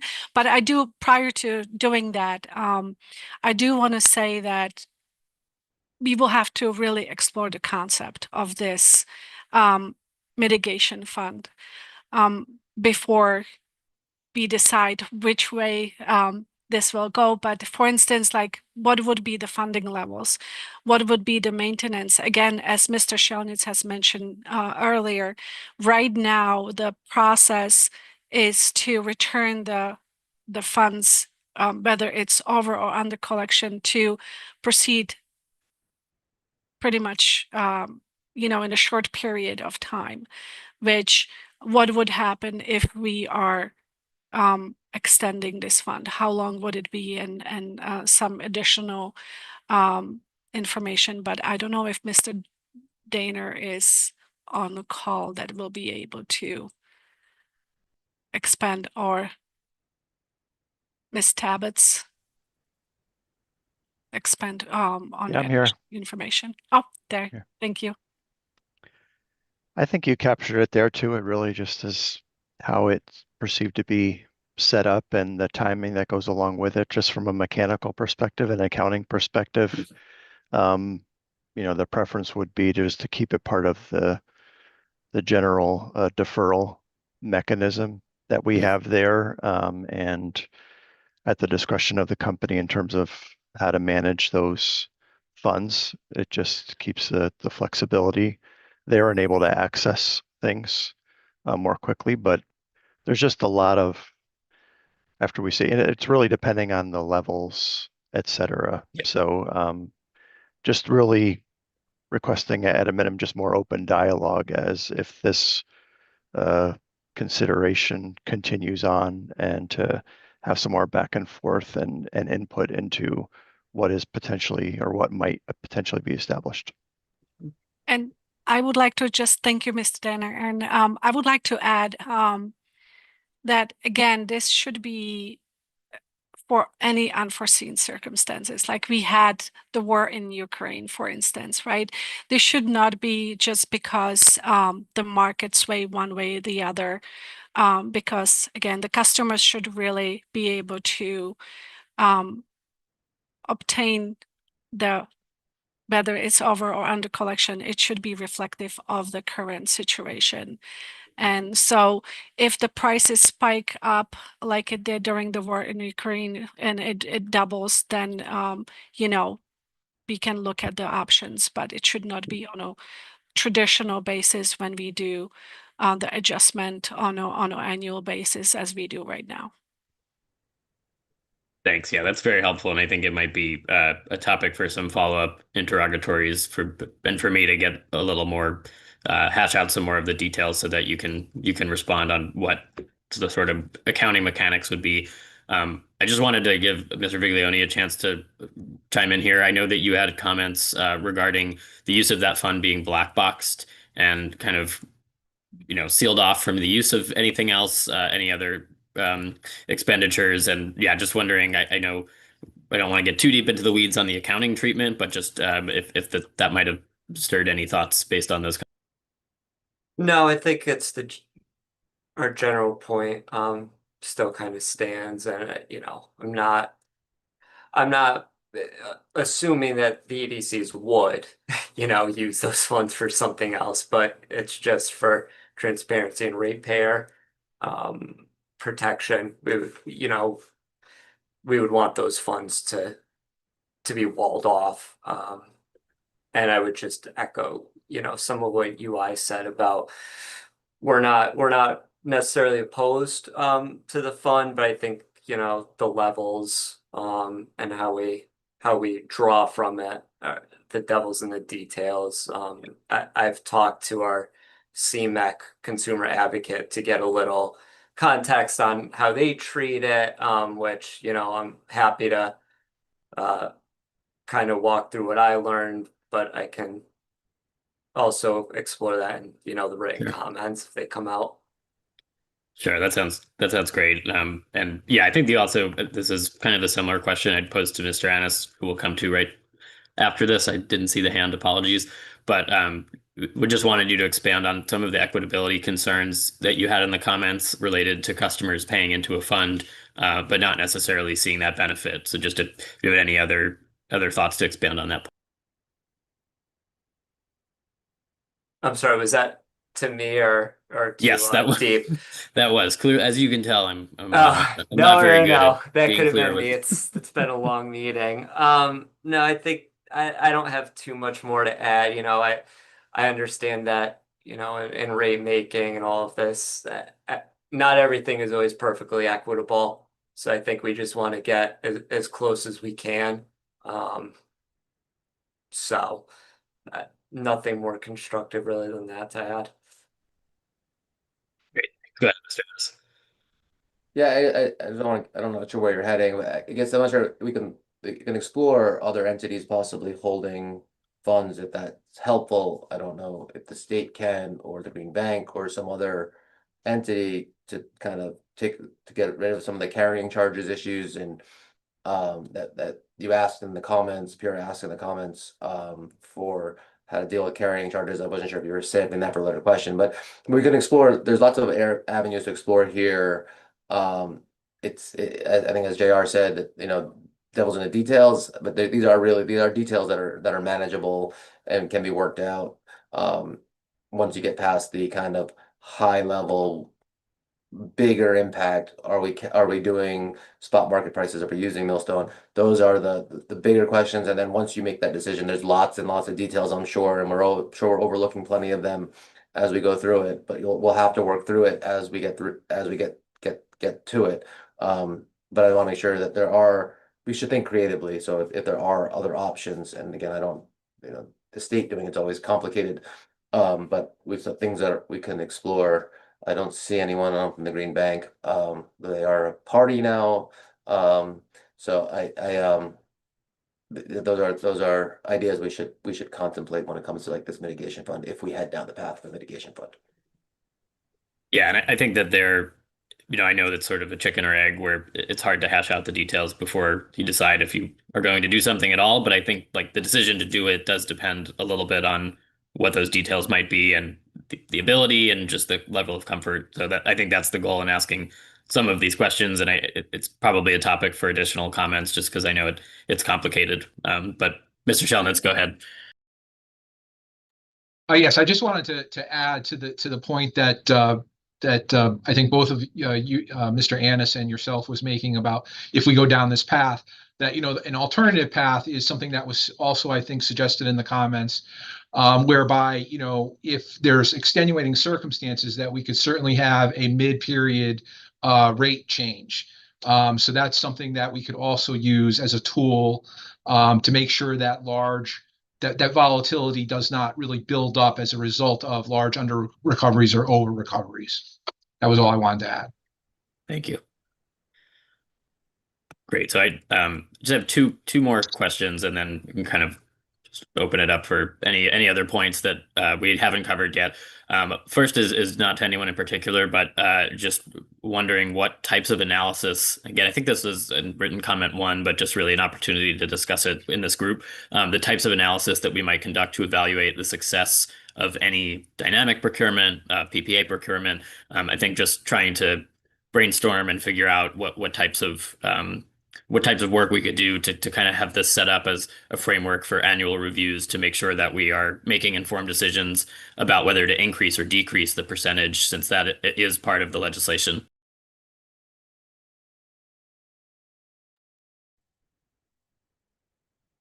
I mean, I think a good starting point is, I think Parker alluded to it earlier, kind of what they do in New Hampshire as a baseline would be a good starting point, where you're doing a look back, you're comparing, what you say your proxy price at compared to what it actually turned out to be, and then you're comparing foregone tranches with what the self-management portion was. I think that's one. I'm sure there's others we could be doing too, but at a base level, I think that's a good starting analysis. Great, thanks. Any other thoughts on that? Yep, go ahead, Mr. Yeah, I was going to say largely the same thing, that you have sort of different points of comparison that you need to be addressing, right? Like there's how did it perform relative to the full requirements contracts or whatever other tranches you might have. Maybe we get to a place where energy is $10 per megawatt hour all the time, and it makes no sense to use the Millstone PPA for procurement purposes, right? Probably not. I guess depends how optimistic you are about global stability. And also, I think an important point in all of this is that the benefits of particular portfolio structures are not necessarily going to be something that you can derive from present conditions. That there are, to some extent, like you could not see the fallibility of the existing portfolio structure in the performance of 2017 to 2019 because prices were relatively stable. Like you don't know how good your roof is until it starts to, like, you know, the hurricane hits, and then all of a sudden you're going to find out really quickly. But you can do stress tests. You can do hypothetical stress tests, right? Like we can simulate price conditions. We can construct, we can construct scripts which simulate buying strategies, which are reflective of what's being done. And then we can look at the sort of the balance as it's constructed, as it's settled upon, and take that, run it through those simulations and say, okay, like this does well or relatively well when things are really bad. It doesn't perform quite as well when things are good, but that's important to know, right? You need to be confident of there are like maybe N of 1, N of 2 cases. These examples of extreme volatility in the last 25 years across electricity in Connecticut. You can't use the sort of like relatively stable times to make any kind of meaningful assessment in that context.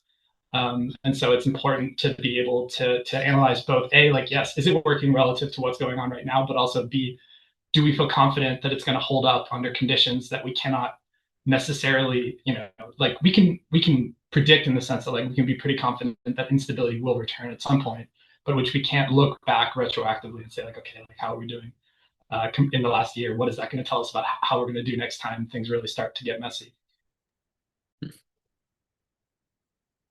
Great, thank you. And my last question was again for everybody, but maybe we'll start with Mr. Krier if he's still on. I know we haven't talked about it in the comments, but I did want to open the floor to discuss capacity auction reforms that are envisioned in New England from the ISO and how they might affect the procurement process. So I know again that this is not settled. It hasn't been submitted to FERC yet, but curious in other places, maybe Mr. Krier, that you Constellation operates that have prompt capacity auctions, how that's affected your approach to bidding on standard service or just the risk premium that you all are calculating for these bids. Yeah, so I will definitely have to get back to you on that after talking to internal people. Full disclosure, I'm not a trader and I only cover New England. So that is a question that I have to check with internal teams, but I will do that and get back to you. Great. Thank you. And then for the EDCs, I know you've tracked it, even though there's nothing's been implemented yet, but just curious how the change in potentially not having that capacity price at the time that the bids are submitted might impact some of the risk that we might see in those submitted bids. Yeah, I can offer just some initial observations, and you're absolutely right. The capacity auction reforms are working their way through the NEPOOL stakeholder process. The first phase on prompt deactivation did pass the markets committee last week and is going through the other technical committees and will be going to the participants committee next month. And if that passes, it will go to FERC, and the phase 2 around the seasonal accreditation is really kicking off with a similar time frame of votes and FERC filings this time next year. So, we still have a long way to go if the region is going to be transitioning from a 3 or 4 capacity market to a prompt seasonal capacity market targeting the 2028 timeframe. But I think one thing that we have from our perspective is one of the rationales that ISO New England is recommending moving from a 3 or 4 capacity market to a prompt seasonal capacity market is because in, I think it's 17 out of 18 3 or 4 capacity auctions, the forecast of power demand growth that ISO used 3 years in advance of the capacity delivery period has been too high. And what that means is that load purchases more capacity than is needed for the applicable capacity delivery period. So by holding the auction closer to the delivery period, ISO should have a better handle on the exact capacity that's needed So while it may not necessarily be higher or lower, the capacity procured should be more representative of what's needed to meet the resource adequacy of the region. Thank you. That's very helpful. Anyone from UI want to jump in? No expectation, but wanted to make sure you had the opportunity. Thank you. I think Mr. Littlehill summarized it perfectly. Great, thanks. So that is it with questions I have prepared. Are there any other topics or questions that folks on this call would like to discuss before we adjourn?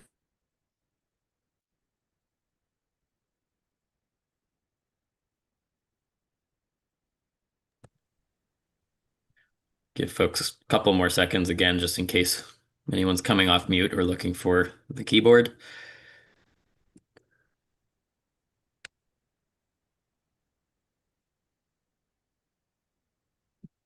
Yep, go ahead, Mr.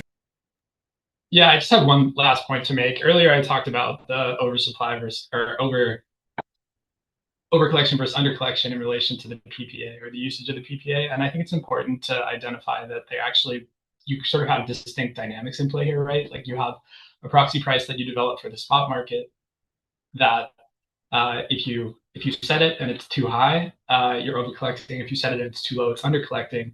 With the Millstone PPA, that contract exists already, and you're going to be overcollecting when prices go up, sort of regardless, right? Of what your like price you set, which is ultimately $50 per megawatt hour, as it's articulated in the contract, and that means that the process of dealing with the overcollection is a little bit different in that context, because that's an overcollection that you'll be getting regardless, and that ratepayers don't have to pay for it, because it's coming from the reconciliation process with Dominion. And so it potentially, I guess I just wanted to sort of like clarify what I had said earlier, that I think that overcollection in that context could potentially be handled differently because of the way it's generated. It's not generated from the ratepayers.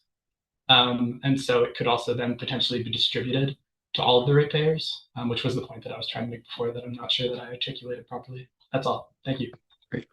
Thank you. All right. Any other last comments?